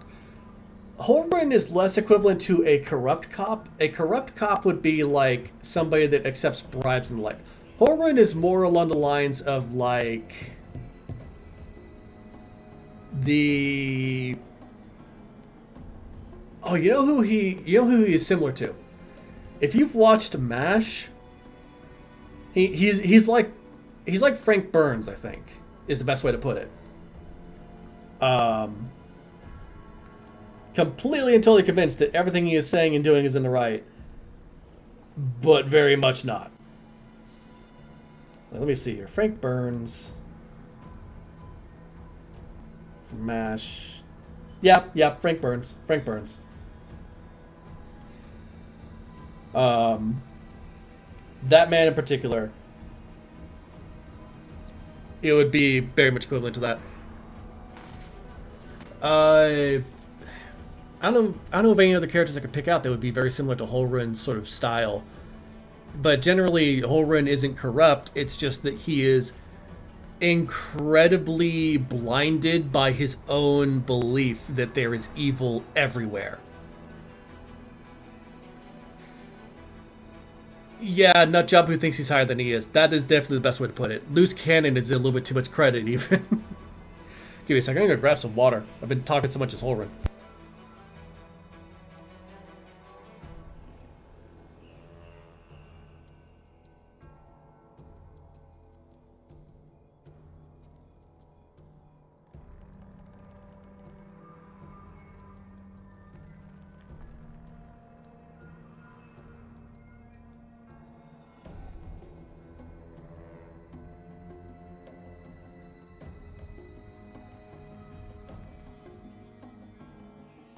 There we go. All right.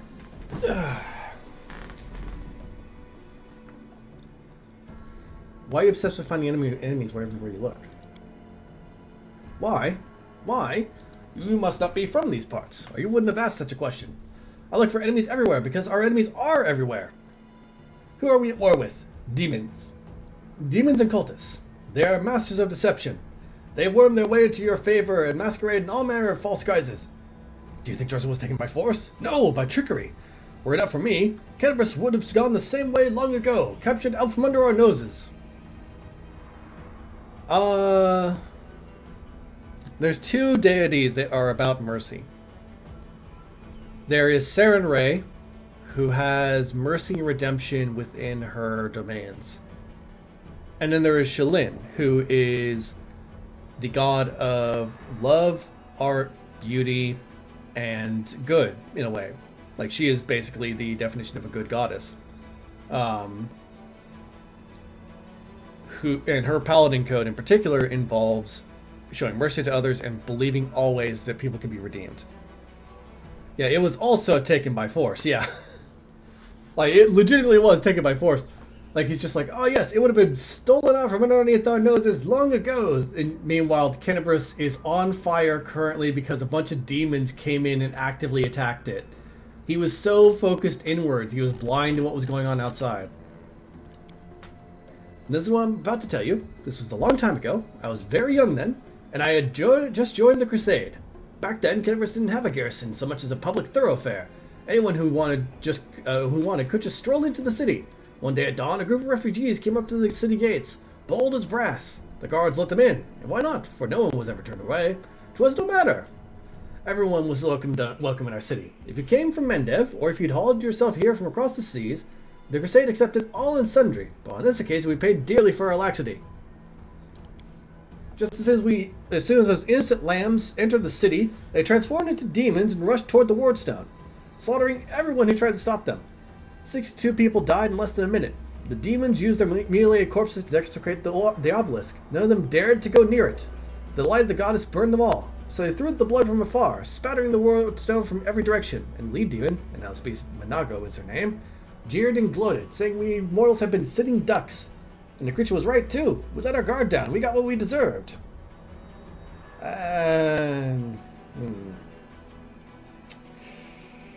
I don't know about that description of it, to be honest. Yeah,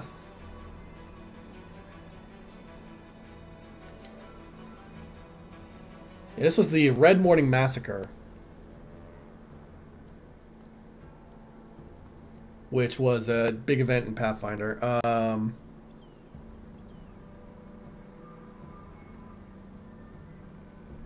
Yeah, spell on that description makes me think the Paladin in the various character arc could have his power revoked. Yeah, he absolutely could, because of his actions.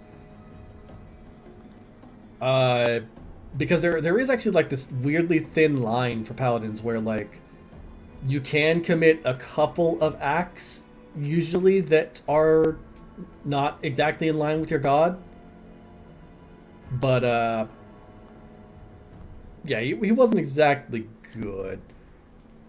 He was skirting the line at the very least.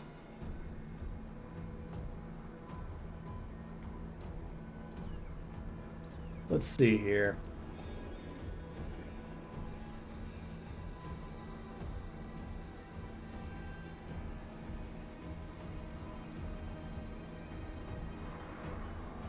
Jeez. Unfortunately, if I was to say so, Minaga got exactly what she wanted due to her actions here. So, Minaga's goal was to corrupt the Wardstone. She's definitely succeeded on that, but not only did she succeed on that, she succeeded on corrupting Holren's perceptions as well, and the perceptions of every single Inquisitor in Canabras. After the Red Morning Massacre, as he's about to say, they adopted different practices. Heretics, cultists, spies, all the rabble who coveted Rilla's glory. We drove them all out of the city. We haven't had any trouble here since. Many have come here, even the Baylor Karamzadeh, and they have all been sent straight back to where they came from, or else they were killed for their trouble. You see, Discari himself had to crawl out of the abyss and come here. The gods cursed him in order to break through our defenses. And what did he do? He left again. And we're still fighting. No, that is what vigilance and discipline can do. The thing that he's not quite talking about here is basically he is saying, heretics, cultists, spies, all the rabble who coveted Arila's glory, we drove them all out of the city. I.e., we didn't let any refugees in after that point. And the ones that we did let in had to prove themselves to be pure under some seriously horrific tests. And any that failed were either sent back out into the world wound or executed on the spot. So that's not exactly helping. That's just creating more of a problem.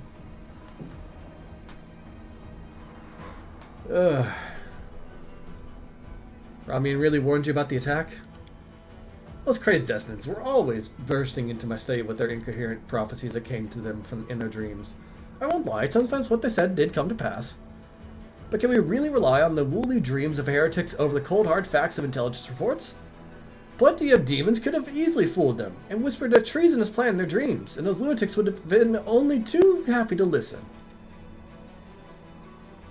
This is the thing here. Note, heretic to Holren does not mean the traitors that worship demons. In this case, it is any faith that is not Iomedes. Iomedes is a good friend of Desna. Iomedes would bitch slap this guy.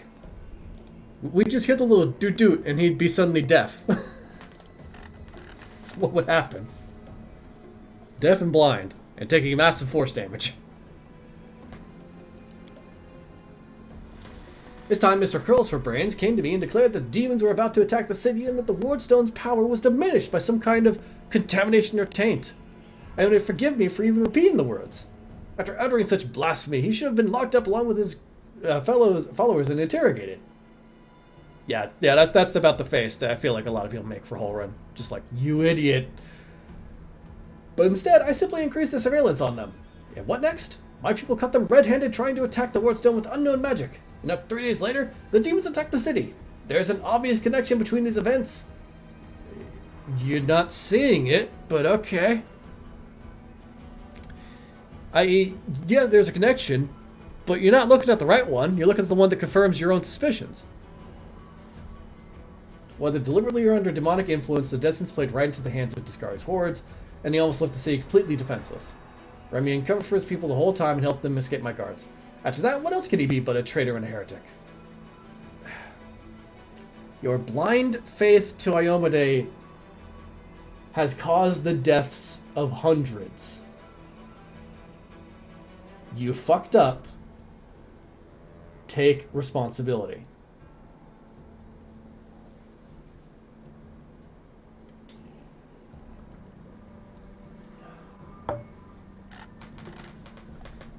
There's nothing dangerous in this hole. You have no reason to guard it. You told me yourself that you received a light-bringing gift from an angel who perished in the caves below our feet. It's no secret that those passages are teeming with dangerous beasts that could kill anyone. Even a warrior of heaven. Demons and demonic offspring love roaming about underground. That's why we'll be keeping an eye on this hole. If the beasts decide to attack from here, we'll be ready for them. Yeah, sure. And when you get stabbed in the back because you weren't fighting the other demons, then we'll point and laugh. Where can I find Ramian? How should I know? The weasel can't have gone far. He turned invisible. He's probably hunkered down in some hole, like the traitorous little rat he is. He'll be sitting, trembling, and waiting until he's dragged out of there. Well, the prelate after you, that seems the only sensible thing to do. That's what I'd do. I'm sure lots of things sound sensible to you. And it works, too. As you can see, I'm still alive. I have to go. Go on, then, if you have to. It would be good if you could return with the head of that scum. Ember peers intently at Holren. I remember you. When Father and I arrived in the city, you met us. Yeah, this is the other thing. What is this gibberish? As if I have nothing better to do than to arrange meetings with vagrants. But it's true. You and other knights tied us to stakes and started lighting the bonfire. Father died, and then one of your knights changed his mind and pulled me from the flames. But then he died too. Don't you remember? If you were burned, then it was with a good reason. No, it wasn't. You say some traitor helped you escape from the fire. That is a crime in itself, which means that you have been evading justice all these years. Holren. If it weren't for the invasion, I would review your case and see that your sentence was finally fulfilled. You're lucky that we have more important matters to deal with right now. Holren, I'm going to have you tried for criminal negligence, criminal incompetence, and for failing your fucking job. God. He didn't look the way he does now, or he didn't grade. He was young with a big mustache. Ember smiles broadly and draws a large bushy mustache in the air with her finger. You probably forgot all about me. It was a long time ago. But I do want to say one thing. I'm not cross with him. This knight is a true hero. He just really, really wanted to protect the city. Only he got all mixed up about who was good and who was evil. Yeah. Bingo. This right here. There was probably a point where he would be considered a true hero. When he wanted very much to help others. But after he started actually trying to do that, he got so blinded by his own perceptions of good and evil that he fell, essentially.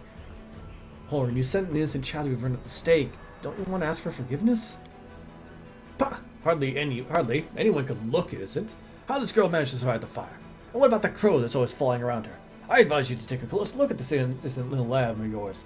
If you ask me, she looks highly suspicious indeed. You forgive him after what he did to you? You thought he was doing what was right. How do you know? Maybe you'd done something thinking it was a good thing, but you were really doing a bad thing that hurt someone. But what if I've done the same thing? You can't get angry at people for making mistakes when you might be no better than them. No, you're right. You can't. The reason I'm pissed off at Holren is that he won't accept that. Now he wants shoved in his face. Let's go, Ember. Yes, let's go. Bye-bye, kind knight. The girl waves to Holren with a carefree smile. Holren grimaces and turns away.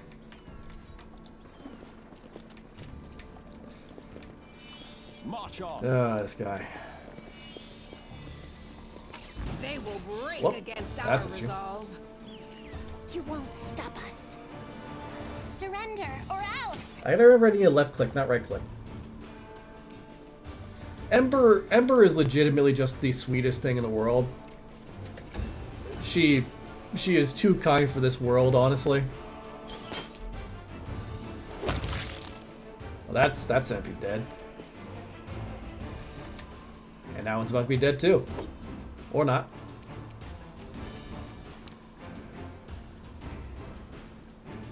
I can't charge anything. Cover me, all right? God, that cape is so badly programmed. Well, at least the soldier will survive there. It's just gonna be a little tricky on him. Can I not charge? Yeah, I can't charge anything still. Alright, move up then.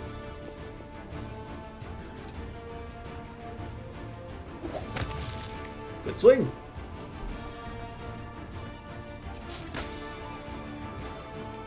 You won't survive me. That was a good hit. All right. But yeah, Ember is just the sweetest thing in the world. The fray. The spirits Like demand she your actively blood. forgives the evil gods of just like, I think it was like preaching that if we show them the benefits of being good, if we show them that anybody can be kind, maybe they'll become good as well. Like she is so optimistic and hopeful for everybody. It's just so sad in a way. Just because she like she has been through so much shit, and yet is still just sitting here like, I am a happy girl that believes that people can be good. Oh, they added more effects to this, I feel like. Yeah. Usually when you get burned at the stake, you tend to hold a grudge. Not her, though.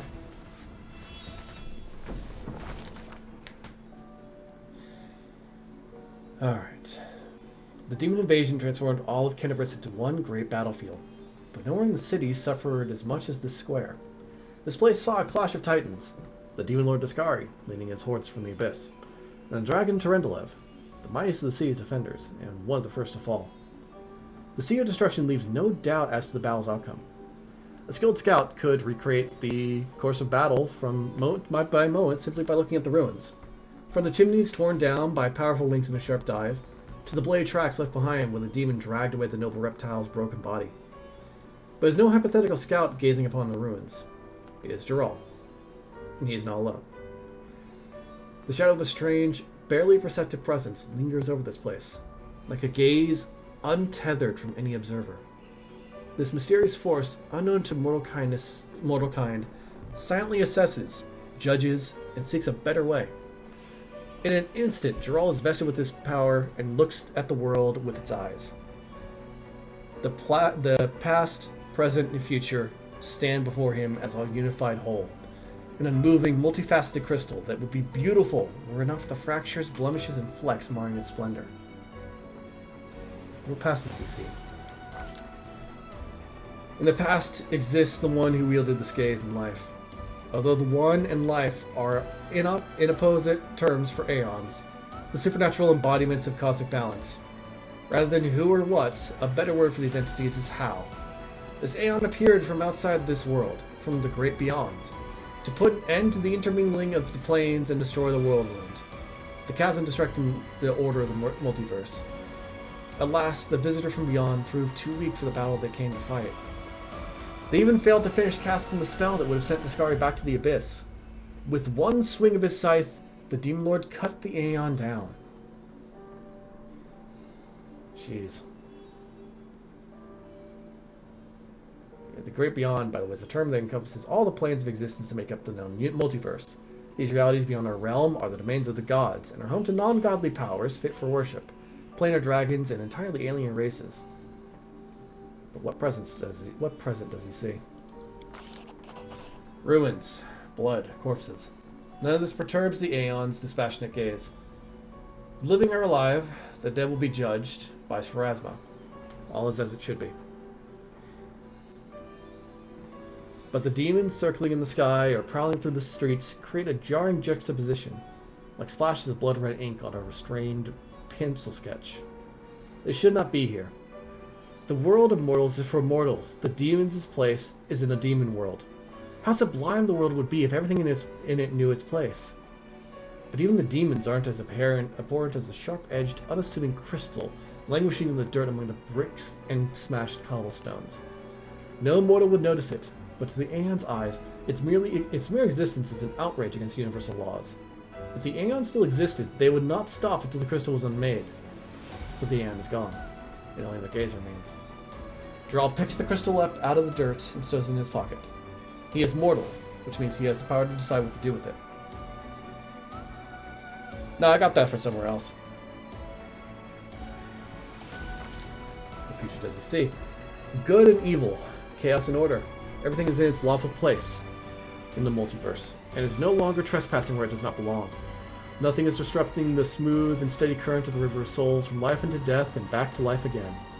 The reality, rid of its flaws, is not perfect, and the aeons withdraw to eternally admire its beauty, which will never be threatened again. After allowing the hero to view the world through their eyes, the little that remained of the destroyed aeon is killed, even appropriate here for an entity that is so removed from life and death as we understand them, used up its last vestiges of energy. Now they are ready to disperse into nothingness, unless someone decides to preserve the aeon within themselves. Will the hero take on this power so that he may look at the world through another's eyes, or will he allow it to vanish? I'll take it because there's no real penalty for it anyways. The sphere of the aeon dwells out of sight, deep in Jarl's soul, like a pair of magical spectacles stowed away until the moment when the hero once again needs to look the world through another's eyes. So we picked up this dagger here, the purple stone knife. It gives a +1 bonus to DC for all saving throws against spells from the evocation school the wielder casts. I also can't unequip this. So it's a special dagger. Victorious. God damn it, there's a bunch of fighters here. Shoot. I'll hit you! That's a miss. Uh-oh. Okay, he missed. Oh no. He did not miss. Okay, yeah. You die. You hit Ember. No. And you also tried to hit Ember, so you die now. Without risk! That crit was about what I wanted.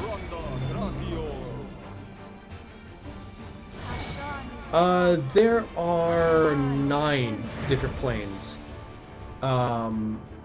There's a plane for each one of the alignment types. So there is lawful, neutral, and chaotic. And then there is good and evil, and then those all form into 9 different realms. So there's the lawful good realm, which is heaven, the neutral good realm, which is Elysium, I believe, the chaotic good realm, which is... No, wait, chaotic good is Elysium. Chaotic good is Elysium, neutral good is Nirvana. Make every strike count. The lawful neutral plane, which is the realm of Abadar, and is centered around commerce and performing jobs, essentially. It's basically a business realm.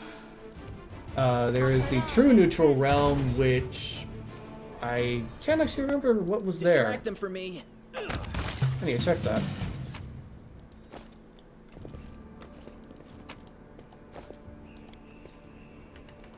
Here, give me just a second. Let me pull it up.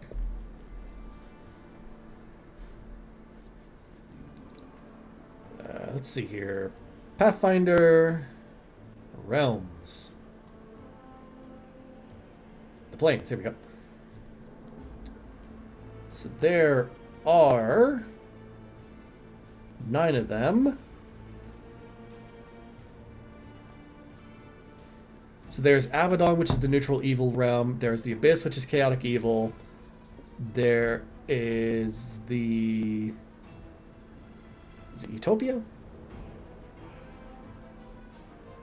Yeah, Utopia is the border between heaven and hell, and that one's the lawful neutral one. I want to say the true neutral is the Boneyard, but I'm double checking just to be on the safe side.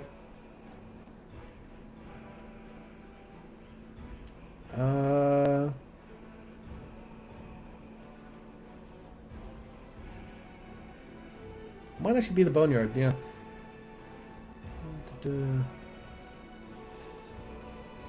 Here.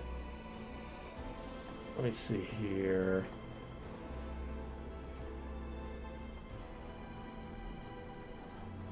If I type in afterlife, I might find it. And there's a list somewhere. I just don't know where it would be.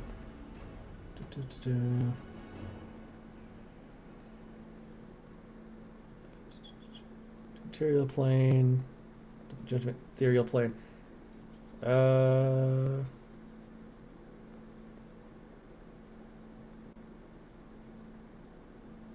It's strongly neutral. Yeah, the Boneyard is like, I think the Boneyard might actually be the true neutral one. Yeah,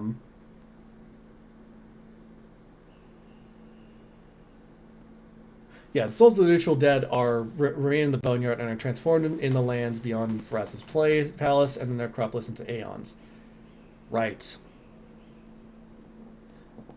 Yeah, so it depends. So it's like, for some, the soul at the end of the creature's mortal life, its soul leaves its body and manifests in the ethereal plane, beginning its journey with other souls via the rivers of souls, a path that travels through the elemental planes toward the astral plane, with few and often tragic exceptions. Initial interest in the traffic of souls prevents deities from disturbing their transit across the river of souls, though other agents occasionally intervene. The goddess Pharasma judges these souls that aspire in the boneyard for their distribution to patron deities or outer sphere planes, where she serves as the final arbiter of contested souls. The souls of atheists and agnostics pass through to a plane related to their principles, but dissident souls that refuse Pharasma's judgment and failed souls that never exhibited faith or passion in life never progress. Pharasma dispatches them to a dormant existence in the graveyard of souls, or roam in distress, wander the astral plane, or are chosen by Pharasma to return to the material plane as a reincarnated being. The souls that never leave the graveyard eventually break down into dormant quintessence called soul debris, which comprises the spire atop which the boneyard stands. Souls that travel to a patron's realm are known as petitioners who await their final judgment at their patron's hands. In some cases, these souls earn eternal peace or meld with quintessence to become outsiders in their patron's deity planes. In others, they are rejected and sent to serve an infernal punishment. Their forms might change depending on their patron or become more idealized versions of their mortal selves. There's a couple of exceptions, such as Fae, of course, but otherwise, a lot of these generally are pretty normal. The thing with Holrin that we talked about earlier, and how he follows Iomade. If he did die and was sent to Iomade, there's a pretty solid chance that he would likely be sent down to probably hell rather than the abyss. Mostly because of his actions here and his actions towards innocence and all kinds of things like that that Iomade would not be fond of. She would definitely judge him pretty harshly. Because it has basically kind of come out that not everybody that Holrin has killed was a cultist or heretic. In fact, a lot of them weren't. He just made that judgment call because he felt like that was the case, and then a lot of people died. Time to share your treasures. Oh, filth fever. Oh, god damn it. You Well, crossed the wrong mark. should have seen that coming for Camellia. She has a pretty shit fortitude check there.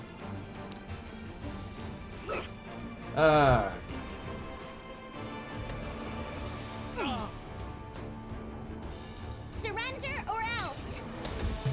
My accuracy could do with some work. I'll cut you wide open. Into the fray. There we go. Cover me, all right? You won't survive Okay, me. that's that one down, and then there's just this last rat swarm, and that should be it. Strike with all your might. Too late for apologies. Got it. These people were not killed by mortals. Their mortal wounds were inflicted by ordinary weapons. Yeah, probably in particular inflicted by Inquisitor weapons or by cultists. It's the bad thing about this current situation is that there's actually a very solid chance that Inquisitors that follow Holrin are kind of going wild in the situation. Usually Holrin is supposed to have a kind of watchguard essentially. Somebody that keeps him on the right track usually, but they are out of the city right now. So Holrin has gone a bit ballistic. Let's move. Okay, we're going to save here because I want to make sure I get these guys out because this is a very important thing.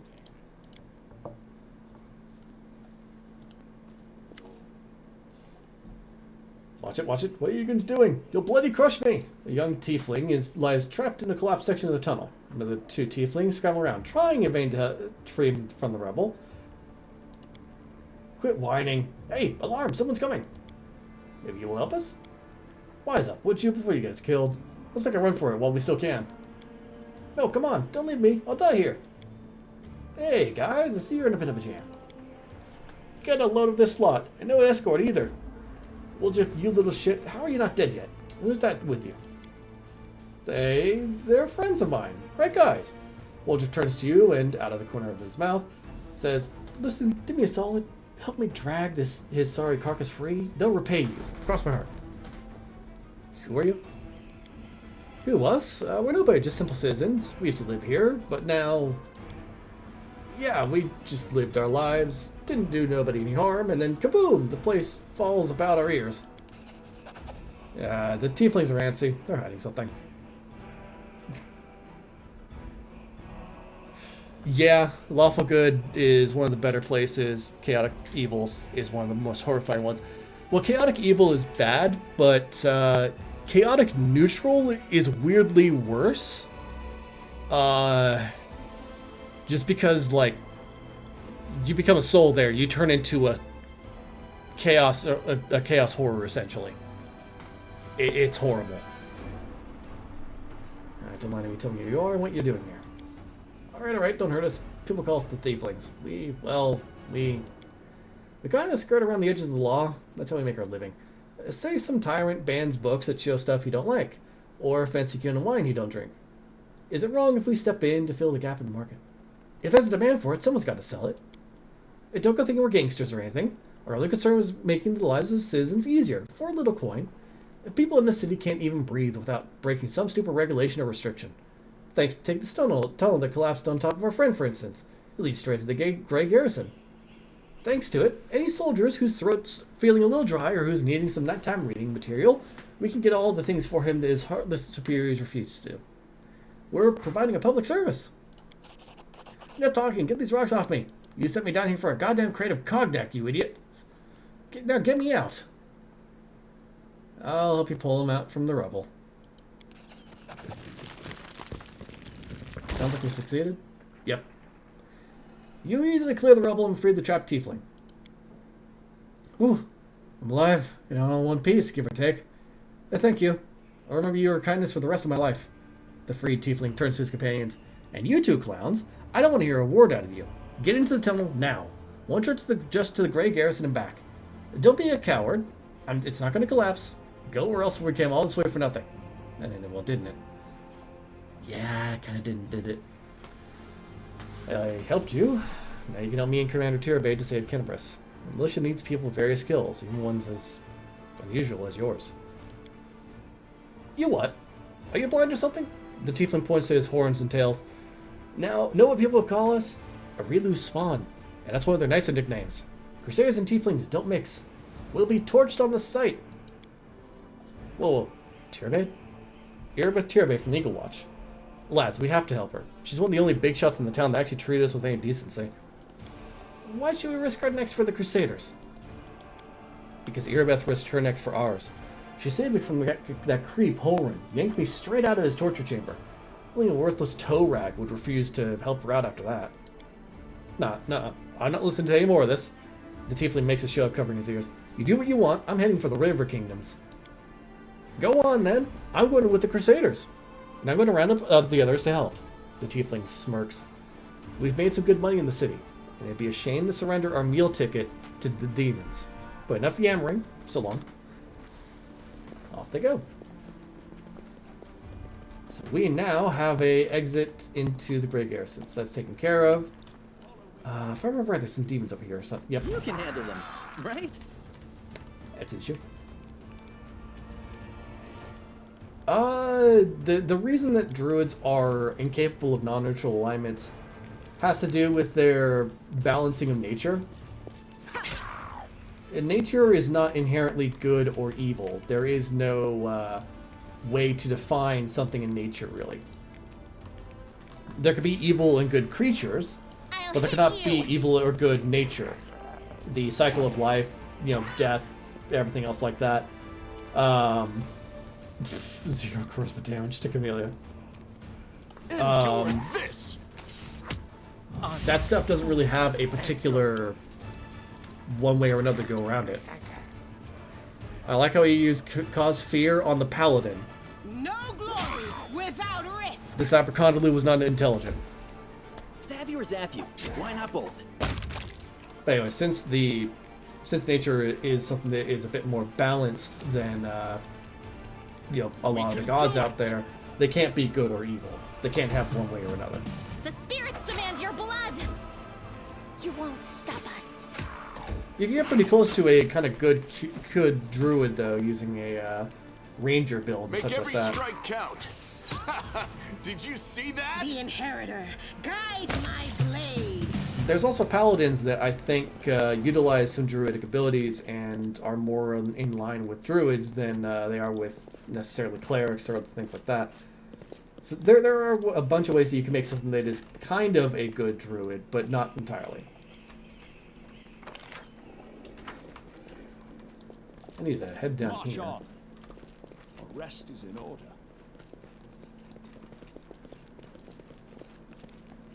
We actually, yeah, we hit tired. All right, We should move. there we go. No more fatigue. I'm sorry, you want me to be tired? Worked in the earth left by Discari's massive scythe. You and your companions fell through here during the attack. Yeah, that does make sense. I did see that with paladins in particular. They renamed them to champions and gave them a bunch of different things. I actually do like that. Just the size of the blood stain, the body of something truly enormous dragged over these stones. Terendula, most likely.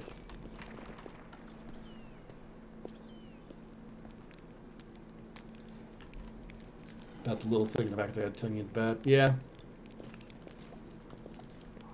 There's a bunch of different things with lawful good and conflict with their morals. Thank the gods I found someone who wasn't fleeing in a panic. Are you crusaders? Mercenaries? The comely half-elf is so frightened he can barely get the words out. I am a servant of Count Darren Kale Nervus Arende. My lord's mansion is under attack by demons. The master himself and all his guests are trapped inside, and the house guards are nowhere to be found. I managed to escape through a servant's passage to look for help. Will you help me? The mansion is only a stone throw away, on the next street over. Meet your gaze with pleading eyes. Count Arende. I have seen him a few times before, from afar. He looked highly audacious.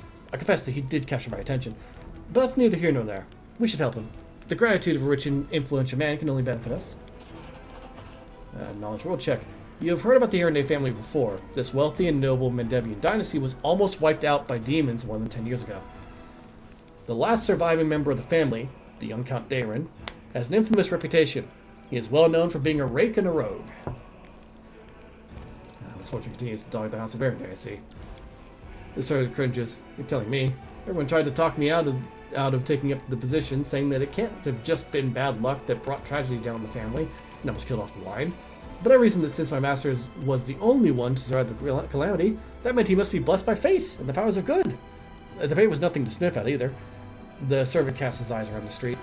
I should have listened to people smarter than me and gone to work somewhere else, preferably far away from Kennebrus. Tell me more about what happened. I'll tell you what I can. I was working from dusk till dawn, and back to dusk again, serving guests at the Count's banquet. When the other servants came to relieve me at my post, I went to sleep. Next thing I know, I wake up and there are demons inside the mansion. I couldn't even reach the Count. The monsters had blocked the way. The Count's banquet was still going on.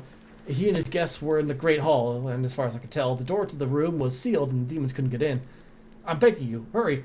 The mansion's doors are sturdily built. The demons will have to work hard to get past them. So you still have time to rescue the people inside. Alright, I'll help. Where's your master's house? It's not far at all. You're better off entering them from the next street over. Through the passage you used to get out. Help, I'm begging you. I had to think what the Count will do to me if I don't bring back help. Yeah, they're just some jobs that deserve more respect, but the job prevents it due to the harsh nature of it. Yeah. Yeah. Paladins, I'd definitely say, kind of fall into that line. A lot of paladins get kind of bad talked, essentially, because they usually are seen as the What's that? ruiner of party fun because they Let us be require like a lot of focus on the party being good and on encouraging the party to be good and all that kind of stuff. But a lot of the time they're actually just sort of doing what they can. I think like one of the best stories I had ever heard of Paladin, just pause this really quickly, was a Paladin that had been swallowed whole by a monster and had died. And he was defending the party when that happened. And his party defeated the monster, cut it up essentially, and revived him there using a raise dead spell. So he had like just come back, he was low on hit points, a lot of his spells were missing and that sort of thing. And then there was a scream in the distance. And he took off running towards the scream. And his party caught up with him as he was running and said, like, you've done enough. You've already died once today. You've done enough. Shouldn't you stop and rest? And he just said, I have not yet done enough for those around me. Like, it was some really great line that I can't repeat properly, but it was basically just pointing out, like, this guy had died. He had experienced the other side. He could have basically just sat down and rested after that and decided to keep going because there were still people that needed to be helped. Like, that is a paladin, essentially. Let's move. Or that's like a quintessential paladin, essentially. Oh yeah, law enforcement, yeah. Yeah. There is no greater satisfaction than overcoming a challenge. That is, of course, until one day the challenge overcomes you. Did we step on their toes as well? Yeah. Which, and that can be very dangerous at times and such like that. Surrender, or else. I think, like, at the moment, one of the biggest reasons that people don't like treat law enforcement and the like very well. Weirdly enough, it actually, Holren's a pretty good example of this. It would be basically people like Holren. You've crossed the wrong The sort that line. let their biases get ahead of them and refuse to believe that what they're doing might necessarily be wrong. When you start to encounter somebody like that, it can be very, very rough, kind of trusting anybody else in that field. It definitely does sort of taint how you see everybody else that performs that job. Too late for apologies. Ouch! Ember just made that man flip. I think I need to heal her. You won't survive me. Forwards! It's like not every single Inquisitor in this game is bad. There's a really great Inquisitor, in fact, that comes up after the current events. You are today's sacrifice. The issue is that Holren is your first Inquisitor, and he definitely leaves a kind of bad taste in your mouth when it comes to that guy. Distract them from me. Just because he is very much a moron that does not understand his job. And doesn't seem really willing to put in the prerequisite amount of work in order to ensure that he does his job properly. There's a lot of things that Holren does wrong. A lot of things. We also make sure I heal people here. Oh, and I also have necklaces and things. I need to equip that on people. Protection, icy protector. Oh yeah, I need to give this to her. Oh no, wait. Do you have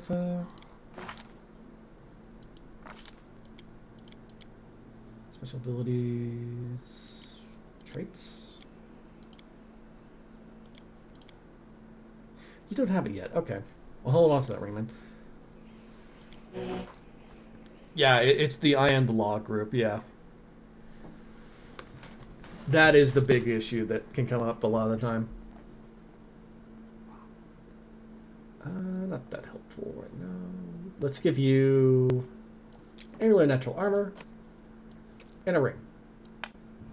There you go. More defense. Hello, Ramian. Good to see you. The golden curled Asimar greets you with a graceful bow. So you found me. I have nowhere else to run. I'm at your mercy. Kill me if you wish, but I ask you hear me out first. Did you really know about the demon attack before it happened? I did. We have a secret ally in the enemy's ranks. No one knows who this brave soul is, but she's been feeding us information about the demons' plans. These dispatches have come to us by the most reliable channel bestowed upon us by the great dreamer herself. They have come to us in dreams. Prelate Holrun brushed them off as meaningless reveries.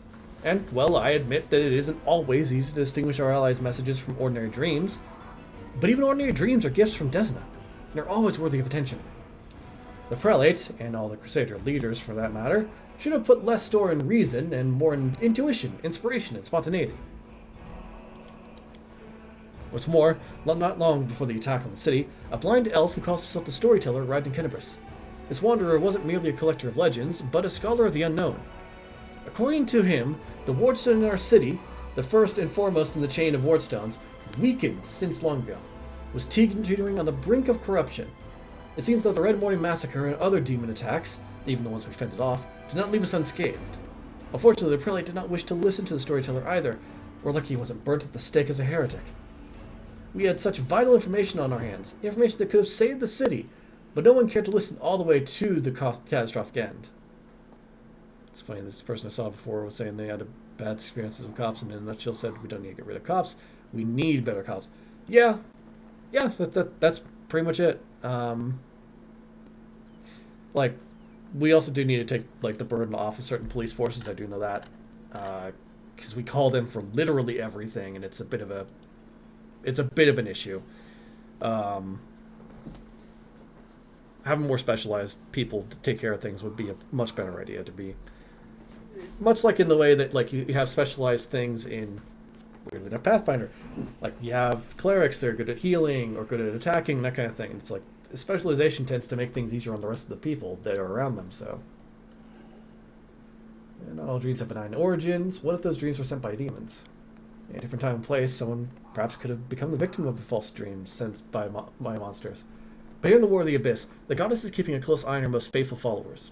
I have no doubt that if a demon tried to intrude upon the dreams of any one of us, Desna's punishment would have been swift. And he's right.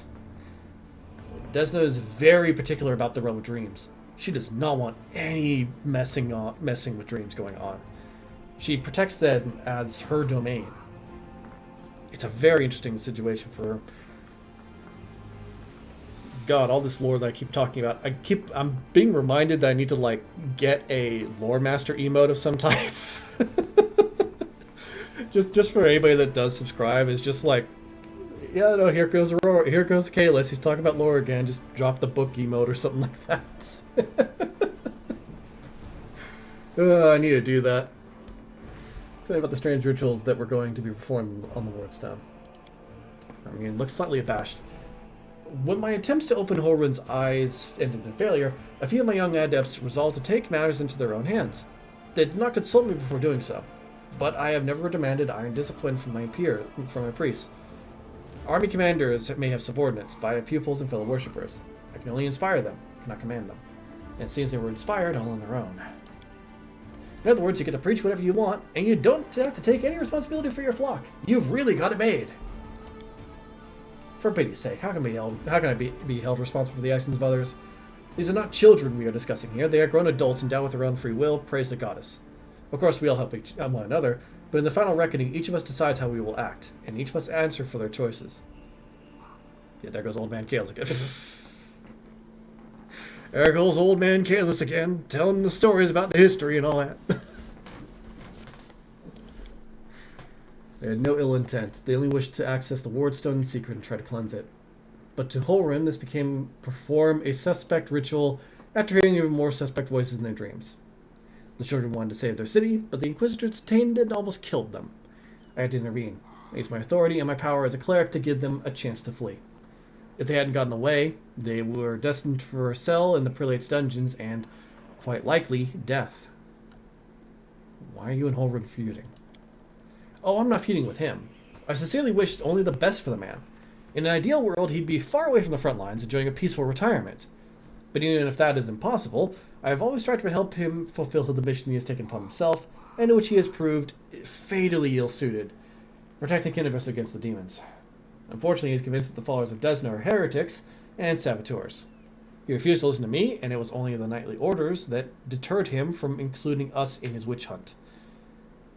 Now there is clearly no one left to stand in his way. He is finally free to get rid of us once for all. That's really a job. People want things given to them, but be the one to take it away, and you might as well be prepared to be a Yeah. That is definitely the situation right now. Is there any chance you can resolve your conflict? I don't know. Rowan's faith is truly formidable. Not only his faith in Iomade, but in his own infallibility. In other words, he is as hard-headed as a rock troll. But even so, Desna teaches us to never lose hope. Talk to him. Try to explain that we are fighting on the same side. If he attacks you, disarm him. Bind his hands, but I beg you, if at all possible, please do not kill him. Why would you left this place for somewhere safer? Because people might need help. They will come to the temple in search of a priest. I will not hide away in a hole, saving my own neck, while Kenneverse is full of people suffering in the wake of the demons' attack. I have to go. Wait, 3 of my adepts are hiding somewhere in the city, in the ruins of the city.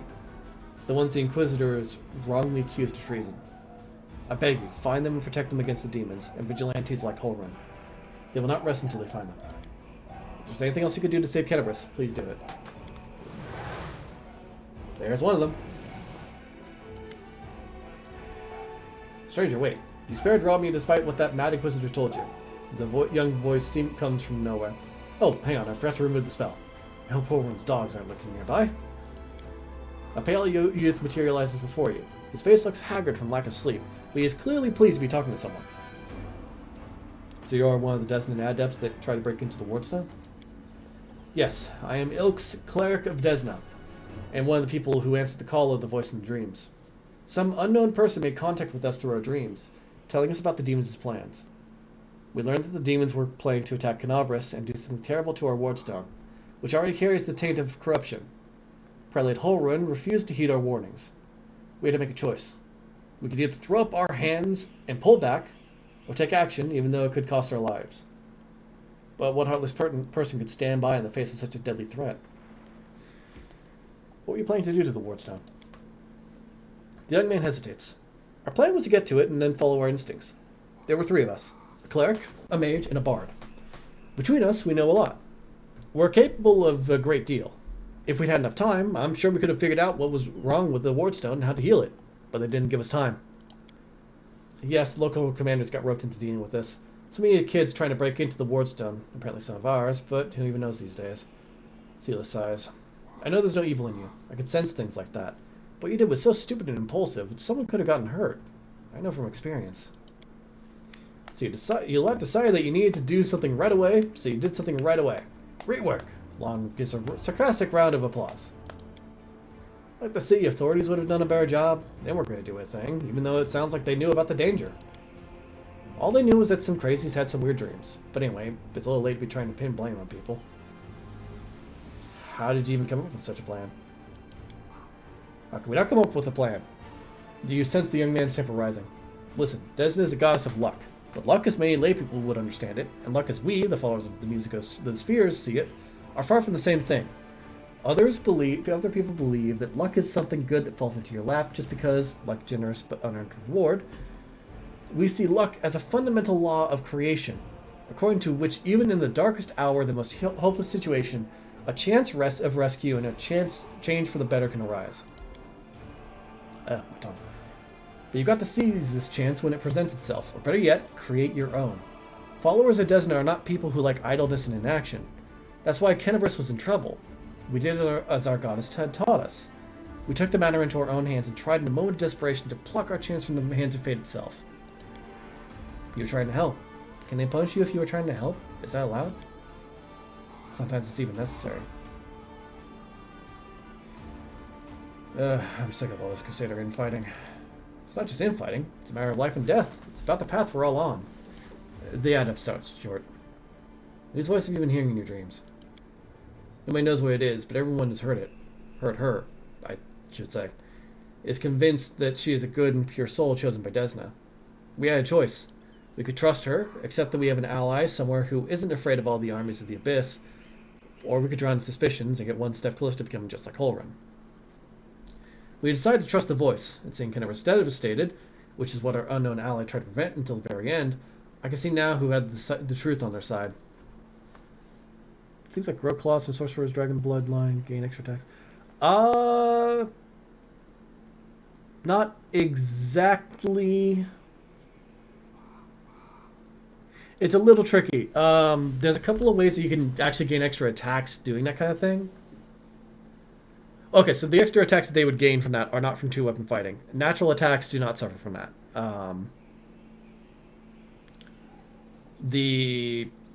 There's a particular way that you could do a kind of magus build that gets advantage of that. It's the Eldritch Scion, I believe. That particular archetype gains the bloodline traits of a sorcerer, but with not of a sorcerer, a blood rager, and it can grow claws when they blood rage. For instance, if they take the dragon one, those claws then count as an extra attack, but is a natural weapon, and it does not incur any penalties. And even more, a Eldritch Scion can gain a particular Magus Arcana that allows them to count natural weapons for the purposes of spell strike. So they could actually cast spells through melee attacks that include their claws, which can be very powerful. Where are your fellow worshippers, and how many of them are there? Unfortunately or unfortunately, I don't know where they are. They split up to confuse the Inquisitors who were chasing us. Do you need help? Doesn't teach us to trust in last-ditch chances. Yep. Listen, my friends are called Aranka and Thal. Thal the Wallflower. Aranka is an amazing singer and a truly beautiful girl. She has plenty of friends and fans. She's probably blended into a crowd somewhere. Wallflower is a mage, but I don't think he'll risk using magic. It will only bring the Inquisitors down on him. He'll be hard to find. You better find Aranka first. She might know where Wallflower is. Please find them and protect them against the demons and the Inquisitors. I will await news in the Goddess' Temple. I hope our mysterious helper will send us a new message that will reveal what is to come from the demons. Got to go. May destiny be with you. What is this? What? I picked up a tiger? If you were not killed by demons, their mortal wounds were inflicted by the ordinary weapons. I picked up a tiger.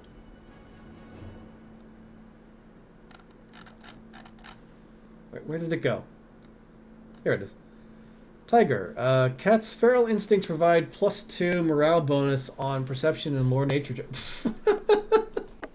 Okay, why not? Yeah, sure. I'll have a pet cat. There it is. There's the pet cat. I've summoned it.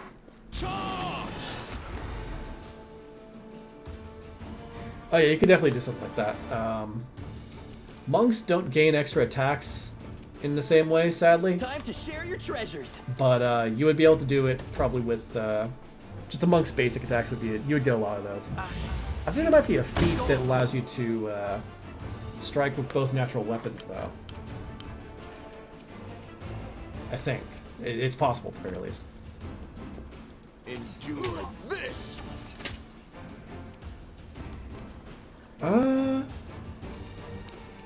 No, I don't think they only get that. I think Into the fray.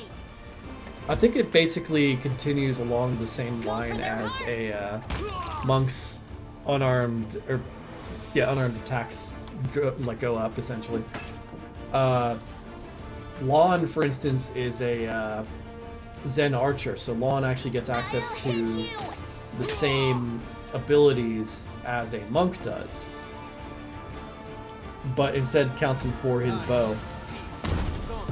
And that means that his bow over time does more damage as he increases in level. So they probably do count them as claws, but they only count them in terms of like the weapon that you're using. Make every strike count. Good shot.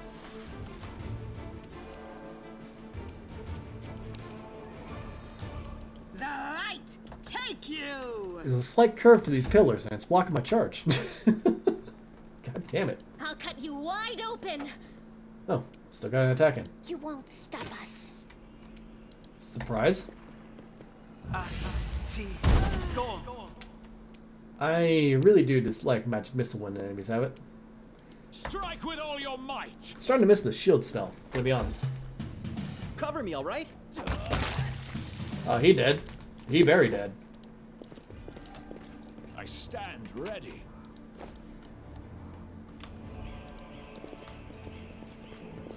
Up there we go. I am helpful, am I not? You can make your strength, dexterity, constitution, and charisma so that they are greatly stronger. Yeah, there's definitely a couple ways to do that. You're going to have some problems on skill points, of course, but that's what a lot of classes have to deal with. Check that out. This was the house that had the dark room in it, right? I hope you appreciate this. Experiment day 1. Today I was able to catch a quasit. Rory be my witness. It wasn't easy considering my humble physical condition. Luckily, it was a scrawny specimen, about 7 pounds, with a wingspan of about 2 1/3 feet. When it awoke, the quasit first tried to attack me and then ruin my clothes with its caustic saliva. Experiment day 3. I have begun my linguistic research. My goal is to study the language of quasits. I'm quite convinced they have their own dialect. Through understanding their speech, I will be able to understand their way of thinking and convince them to rebel against their lords' tyranny.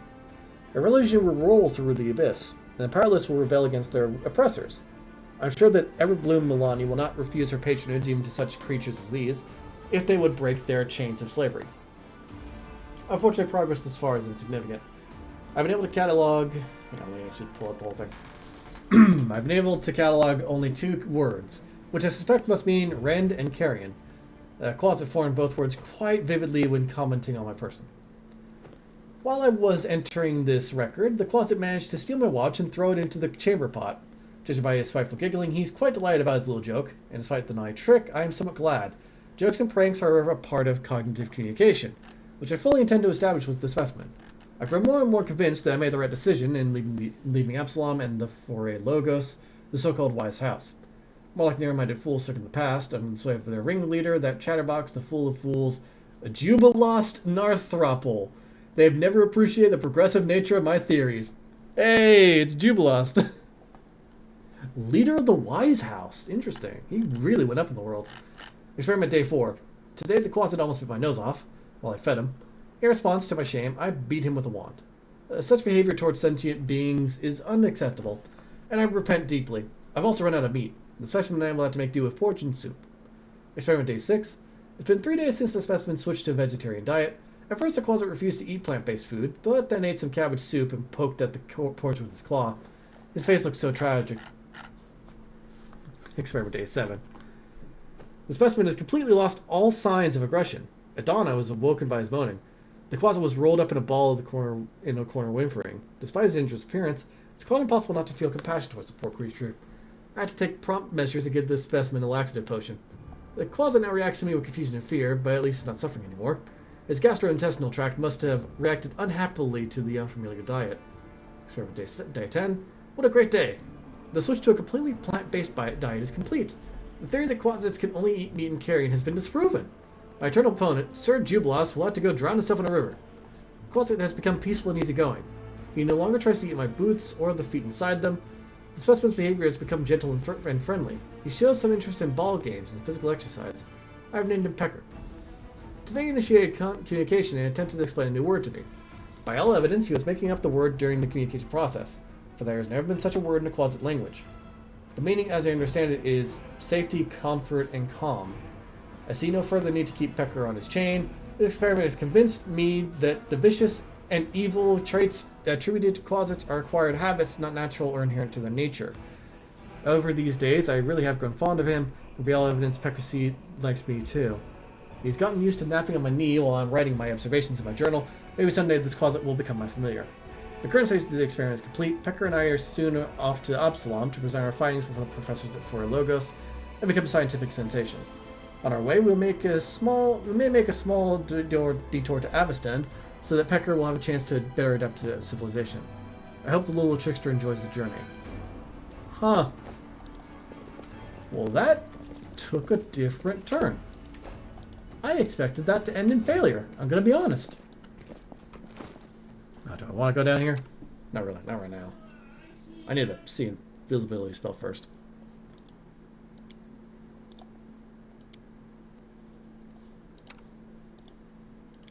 There we go. And we need to hold off on going down there until we have a couple of better spells. That much I already know.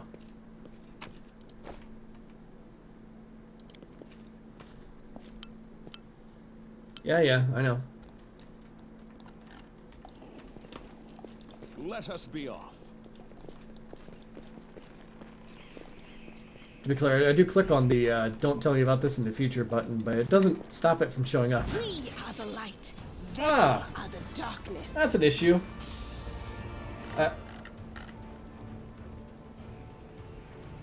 Huh? What?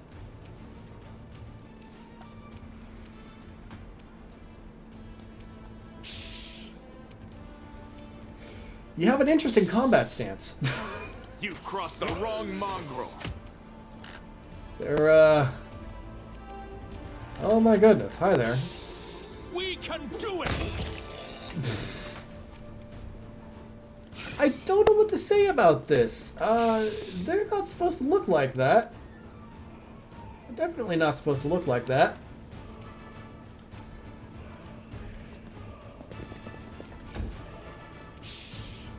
The spirits demand your blood. Huh. This is just a bit weird. I feel like there's an error with... Oh, dear. Surrender or else. Dude got launched.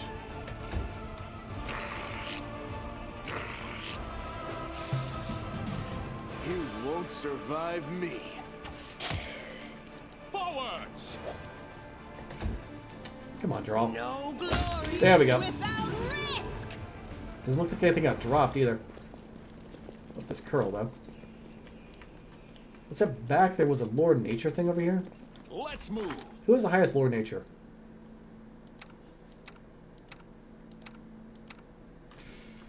Alright, let's just give it a shot. The mongrel did it. Oh, we got it! 19! Damn, nice job, Lon. These corpses were gnawed to the bone by ghouls, whose teeth were likely the cause of death. And this curl. A short-hooded figure is poking about some bodies laying in the middle of the street. The stranger drags the first body off the road, respectfully props it up against a wall, and places the corpse's hands on his chest. The figure then freezes as if hesitating. You see him reach out his hand toward the beautiful gold amulet hanging around the corpse's neck. He jerks his hand back, hesitates, and reaches out again. Well, look what we have here. Corpses, are we? What'd you expect? Once anyone is dead. The scene now belongs to the demons and the vermin, rats, crows, and creatures like this one. The stranger almost jumps out of his skin, and the hood falls from his head. Under a mop of red curls, a round halfling face looks up at you. Oh, phew. I thought you were demons. Good day to you, sir. Sela's eyebrows lift in apparent surprise. Girl, is that you? The halfling looks at Sela and smiles broadly. Oh, Lady Sela, you're alive. Goodness me, that's the second bit of good news on an otherwise lousy day. What was the first bit of good news? Stick around and see for yourself. Do you know this person, Sela? Meet Rimby, better known as Curl. He hails from Chronobris, and he fights in the Condemned. He's one of a kind, a rogue with a heart of gold. Sela smiles and adds a little more seriously, Curl, it's probably none of my business, but you should ask yourself if what you're about to do is right. Halfling's cheeks flush, and he hides his hands behind his back. I didn't. I just thought, oh, it doesn't matter. Can you tell me anything useful about what's going on in the city? I'm afraid not, good sir. I just left the defender's heart. Before that, I was holed up here in there. Too scared to leave.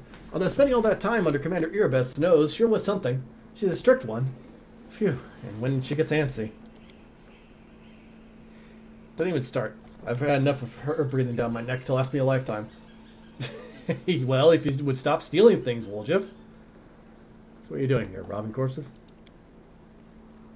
No, the halfling protests. Rimby Curl may be a rogue, but he doesn't loot corpses. I just need to get these poor lads' bodies off the road. My friends and I are on a terribly important mission, and we need to get through. Namely, beer. He's interrupted by the sound of wheels rolling on the paving stones. A cart drawn by a sad little horse appears from around the corner. A pretty half-elf is driving it, and a young man in knight's armor is walking alongside. Even from a distance, you can see his tanned face and his blue eyes shining brightly. The halfling straightens up. See, a terribly important and very heroic mission. My friends and I are saving a beer cart from the demons. As you speak, and the newcomers notice you, and the knight cries out in jubilation. Sela, I never thought I'd see you again. I thought you were headed to the main square, the center of the demons' attack. The half-elf smiles warmly at Sela. Hey, friend. Glad to see you're all right. When we got separated by the crowd at the celebration, I knew right away that something was wrong. When demons appeared all of a sudden, I realized that was the reason why I'd been so anxious. But I couldn't find you among the dead in the square, so I kept my hopes up, and I was proved right. Sela's face lights up with joy. So you're the other bit of good news Curl was talking about. You and Jenna are alive. Actually, by good news, I meant that we found the beer cart. Sir Ellen and Jenna being alive amounts to a quarter of a bit of good news. Well, maybe a half. Beer cart? How about sharing with us? I'm sure we could all do with a drink. The half-elf winks rakishly. Certainly, give me your flask, friend. And if you walk with us to the Defender's Heart, we can have a more thorough sampling of the spoils there. Despite the cheerful tone, she looks at you with anxious hope. Jenna, there's no need. The heart is very close, and the three of us will be enough to fight off an attack if there is one. Besides, our friend here surely has better things to do. More important things than carrying barrels of beer, I'll wager. By the way, my name is Ellen, Sir Ellen of the Houndhearts. I'm glad to meet someone who's survived this madness. You haven't told me how you know Sela. I'll say that story till we're all back at the Defender's Heart. You're going back there, aren't you? We'll have a reason to toast our spoils. To go. So long. We're sure to meet again, either in the city or at the Defender's Heart. Sure you will. Come to the tavern and we'll celebrate the valiant rescue of this barrel together.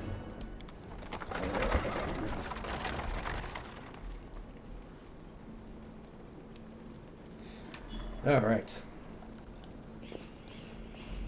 Follow me.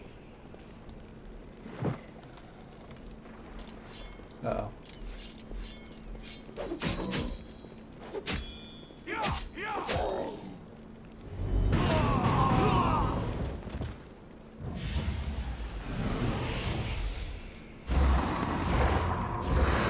Yeah, that was a Debasu. Jesus, they're beating him into the floor. That poor man. He didn't deserve that. It was a bit much.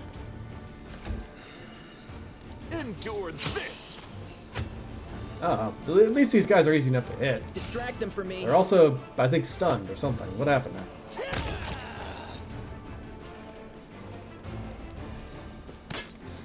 Okay, they're all glitching out, and I don't know why their right leg in particular has to be raised up in the air. What the heck? We won't falter. There's just gonna be an army of ghouls at one point in this game, because I know that's the case, and they're just all going to have their right leg up in the air. Goodness sakes. Yeah, just sumo! Too late. Well, no, it's not sumo, because they aren't slapping their leg down, they just keep it up in the air constantly. Into the fray. Also, they're really terrible at sumo, if that's the case. That man got ringed out immediately. Count. Time to share your treasures. Yoga's probably on point. Okay, let's see here. So, lore religion time. DC 14 should be able to get I this. am finished. Gray hair, ashen skin. This person fell prey to a Nabasu. This demon sucks the very life essence from its victims and transforms them into ghouls. Yep, that's the issue there. 75% chance to unlock that. Let's save and see if this doesn't work.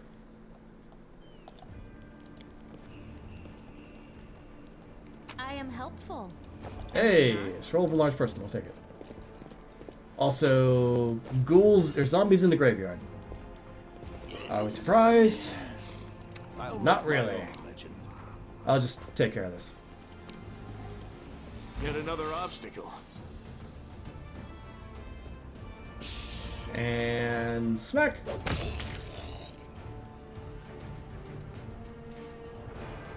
And shoot. Go for their Or hearts. attack, I guess. The Yeah, light. it's just one zombie. Take We got this. you. You've crossed the wrong mongrel. Okay, 2 zombies. That's not that bad, though. I'll hit you. Oh, she hit it. She actually did hit it. She did say what she did exactly what she said she'd do. Okay, so zombies are staggered, which, funnily enough, makes Geralt actually a really big threat to them. And Geralt's reach is 10 feet right now, so... Uh-oh. I'll cut you wide open. Well, that's a problem. Or at least it would be if the thing was actually a threat.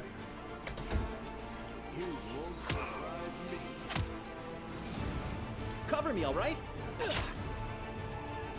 You won't stop us. And here comes the zombie. Doing a slow shamble. Do it. And there goes the shadow who just got fucking wrecked. The spirits demand your blood.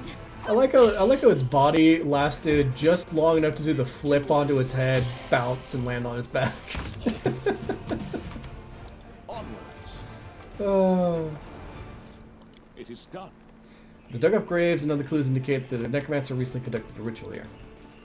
Yep, that's trap, why there was happy zombies. treasure. Oh, throwing X+1. I will take it. Just be off.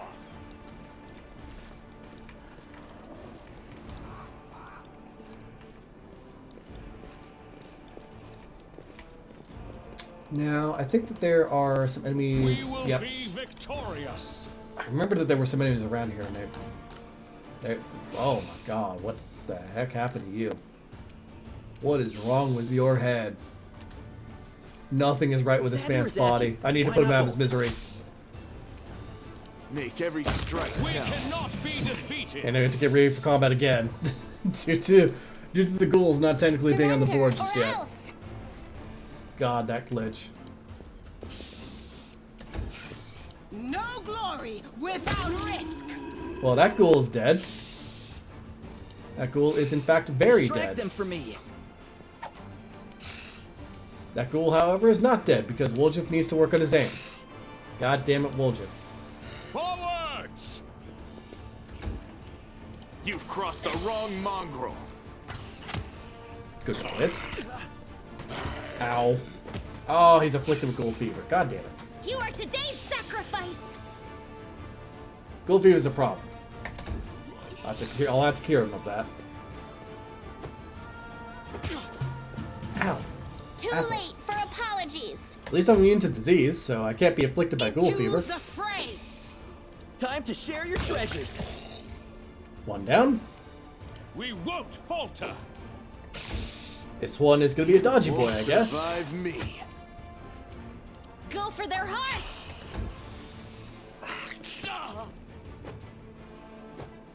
I'll hit you. The light. Take you. There we go. Let's move. Alright, draw. Adventures await.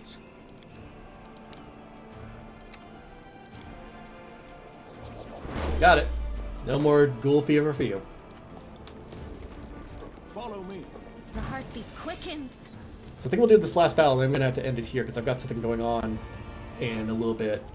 I'll cut you Normally wide these sessions open. would go up until like 6 o'clock, but okay, we can get them out of the cellar first. I want to do that, You won't stop us. but I'll have to save it and kind of exit because I've got a bit of a thing that I'm going out to pretty soonish. And I don't want to miss that. Well, he Cover me, can't all right? charge what I'm doing. He's fatigued, so.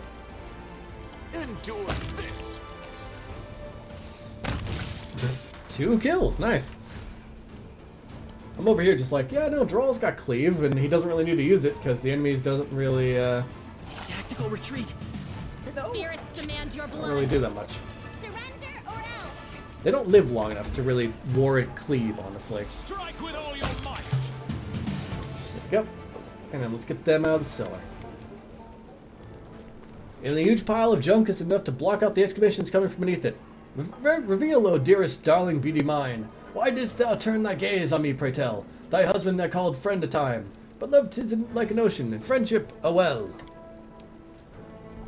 But Willis, how are we to live, my sweet? Booms a deep masculine voice in response from beneath the same pile. Indistinct rustling follows. Pass me the ale, will you? Hey, who's there? The pile of junk seems to shake. A stage whisper drifts up from below. Granny, listen, answer. Methinks those be demons calling down and trying to trick us. In that case, there's nothing for us to do but accept our fates. Sir, demon or not, we are actors from the finest theater in Kennebrus, the next door theater. We are trapped in the cell during our rehearsal. Wait, what? We're trapped in here? I thought we'd barricade ourselves in here away from the demons, deliberately. If you didn't nap through the start of every rehearsal, Master Chem, you would be better informed. The ensuing exchange degenerates into a stream of unintelligible bickering. Move the junk pile. The pile shifts easily, revealing an entrance to some kind of cellar. There is an interesting looking chest among the items. Look, the door's open, and we are completely at the mercy of whatever's up there, if it really is a demon. We have nothing to fear. We have the power of inspiration, after all. But hand me over my ladle, and that rolling pin.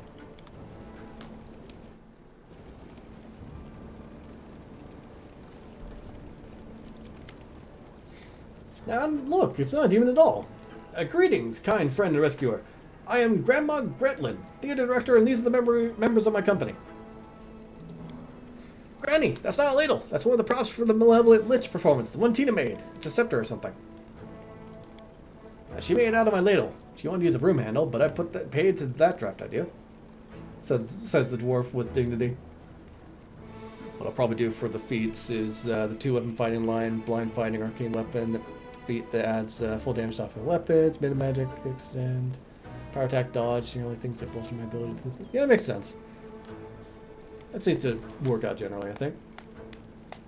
Oh, I've seen your show. You're very funny, especially your play where the woman slowly climbs onto the chair while singing, then falls off again. Ember claps her hands in delight. Well, it is actually a great tragedy about unrequited love. The chair you see, it represents a tower of rock rising up above the raging sea, like the finger of a giant. And the woman, she isn't supposed to fall, but rather gracefully cascade into the swirling abyss below, just like I showed her 100 times. But I'm glad you liked it. What were you doing down there? We were rehearsing. Our art distracts us from our fear and panic. The dwarf waves her ladle emphatically, doing a fair impression of a conductor. Really? When I'm scared, I eat. We tried that too, but our supplies ran out. But art, oh, art is eternal. Can you get somewhere safe? Oh, don't worry on our account. We'll be going into our basement in the next street. That's where our lambkin is.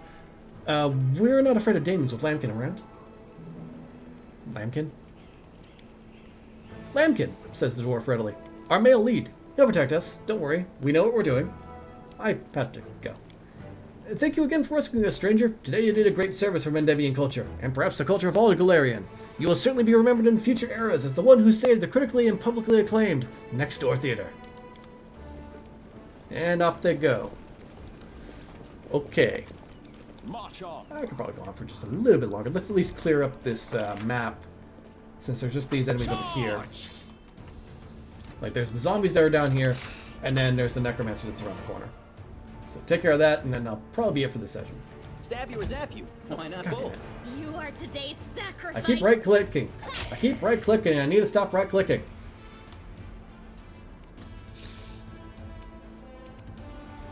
Make every strike count. I'll get a couple starting spells, like a large and color spray. I'll try to keep my spells to transportation illusions. Yeah, those spells can be very effective. Anything that affects the environment can be really useful depending on how you operate it. Oh yeah, shield is a great one. Shield is very handy. I can confirm. That zombie got messed up. Distract them for me. Go for their hearts. Almost. Well, not really. Almost. It's wounded. It's wounded. Oh, there's the shadow. You've crossed the wrong mongrel. Kill the. Experience screen would do 1 to 6 points of sonic damage per caster level. Not that great. Okay. Better idea.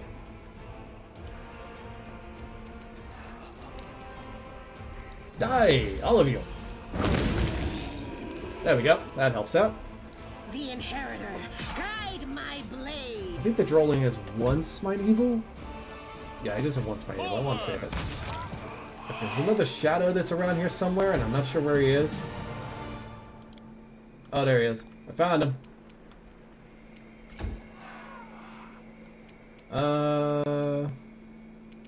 Curlet wounds on him, please. Yeah, those are my favorite too. I love those. But I guess I like rogues a little bit more weirdly. I don't play them enough, but I really should play a rogue again at some point. I'll hit you. Into the fray. Well, there with the shadows. Yeah, dragons are always fun.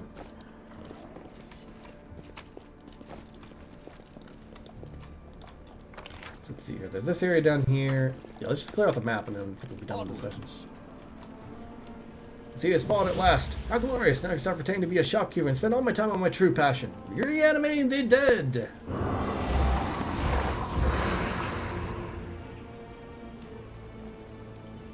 Yeah, they're kind of a variation of fighter. I do like how they operate the sneak attack and everything else is really fun. They did. It's a rather nice way to kind of differentiate, I feel like. The light. Well, Take you. how far back were you, Seela? Jesus. Endure this. That zombie's dead. Seela about to be blinded? She just barely made her fort save. Oh, no, she rolled a 15 and she needed a 16, but the modifier saved her. At least nobody's gonna be blinded now. Last time I did this, I actually got blinded by that necromancer in the back line. That was fun. Not really.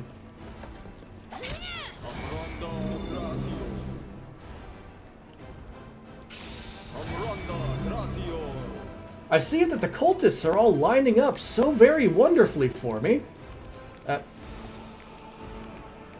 Why haven't I used this? That needs to be active. Yeah, melee is probably the thing to better say, yeah, because fighter is actually a class. Up, I hit Camilla.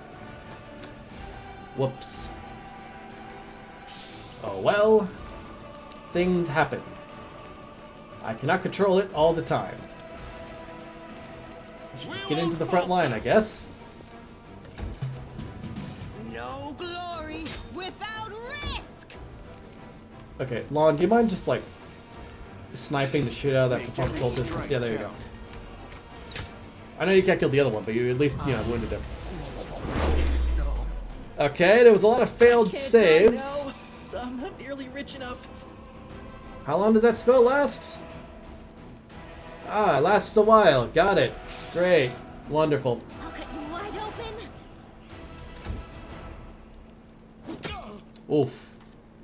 I won't Stop it. give up. No, don't you run. Lay on hands. Cleave. And I should kill the zombies. Yep. 2 for 1. Seelo. Into the fray. Thank you.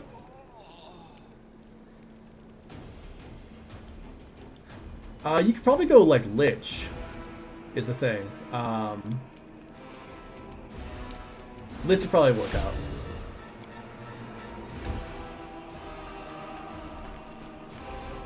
I think that they actually got rid of the Babals in this map. I just realized that. I got attacked by Babals multiple times on this map, and I haven't been attacked by them so far. Just wait where you are, Wolja, if you're still terrified. Let's see here. Battle Spirit? No, I need to heal Drawl. And then we can just move up.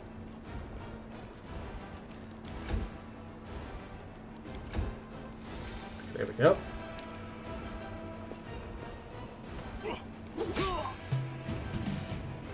She'll probably do a lot of damage to this guy, because she's smiting him now. There we go. Lon, I don't think that I can get you into range that you'll be able to attack him. I'm going to be completely... Oh my god, how far off did you go? Angelic works. Angelic's a pretty good one I've seen at least. Jeez, this guy is. Everybody's terrified of him. I just kill him. The spirits demand your blood. A hit is better than nothing. I will take it. Strike with all your might. That's a good hit. Sela, you should probably heal yourself. You'll probably get knocked out anyways, but this might keep you from dying. The inheritor, guide my Okay, I blade. rolled a 1. Oh, I can hit him. Crossed the wrong mongrel. Hey, I did hit him. I'll just sit here. Yeah, see, that saved you. That saved you. About me. Now hit him. You are today's sacrifice. Good, that's another hit. I think we could kill him, because I think he's almost out of spells. We can do it. Or I could just smack him in the head once and knock him across the field. That works out too. At least the party is no longer terrified, so that's good.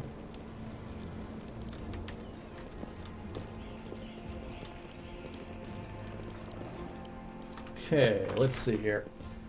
There's still some items remaining. I don't really want to go into that center area, and I do have to come back here one way or another, so probably a better idea to just head out of the area, and that way I can have the party possibly rest while traveling. So we'll just head back up this way, because I think there was like there's this thing here.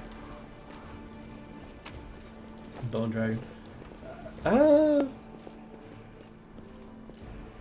Yeah, you'd probably be a Bone Dragon, yeah. Yeah.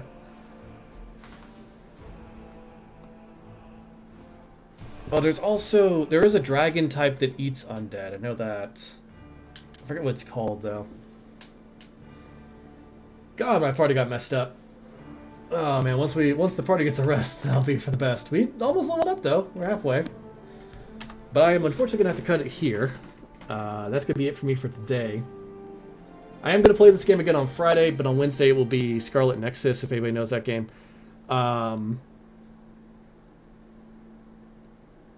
Let's see here.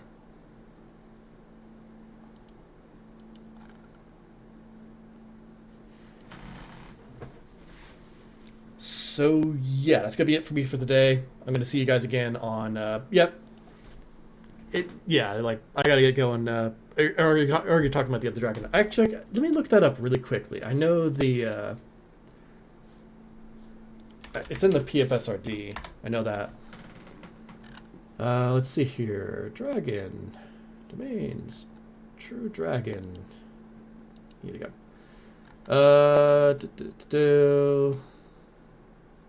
Not Umbral. It's one of those unique types. That's not it. Not the Underworld one. Not white. Not black. Not blue. It's not a Chromatic Dragon either. Or a metallic one. It's...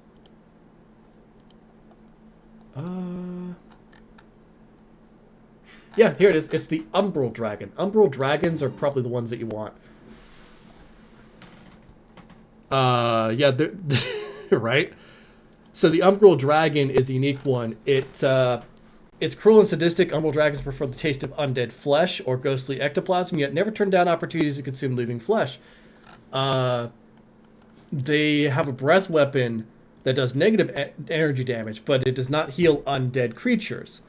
Instead, any creature slain by an ancient or older Umbral Dragon rises as a shadow if 8 HD or less, or greater shadow if above 8 hit dice under the Umbral Dragon's control 1d4 rounds later. It's got energy drain. It's got a lot of stuff to it.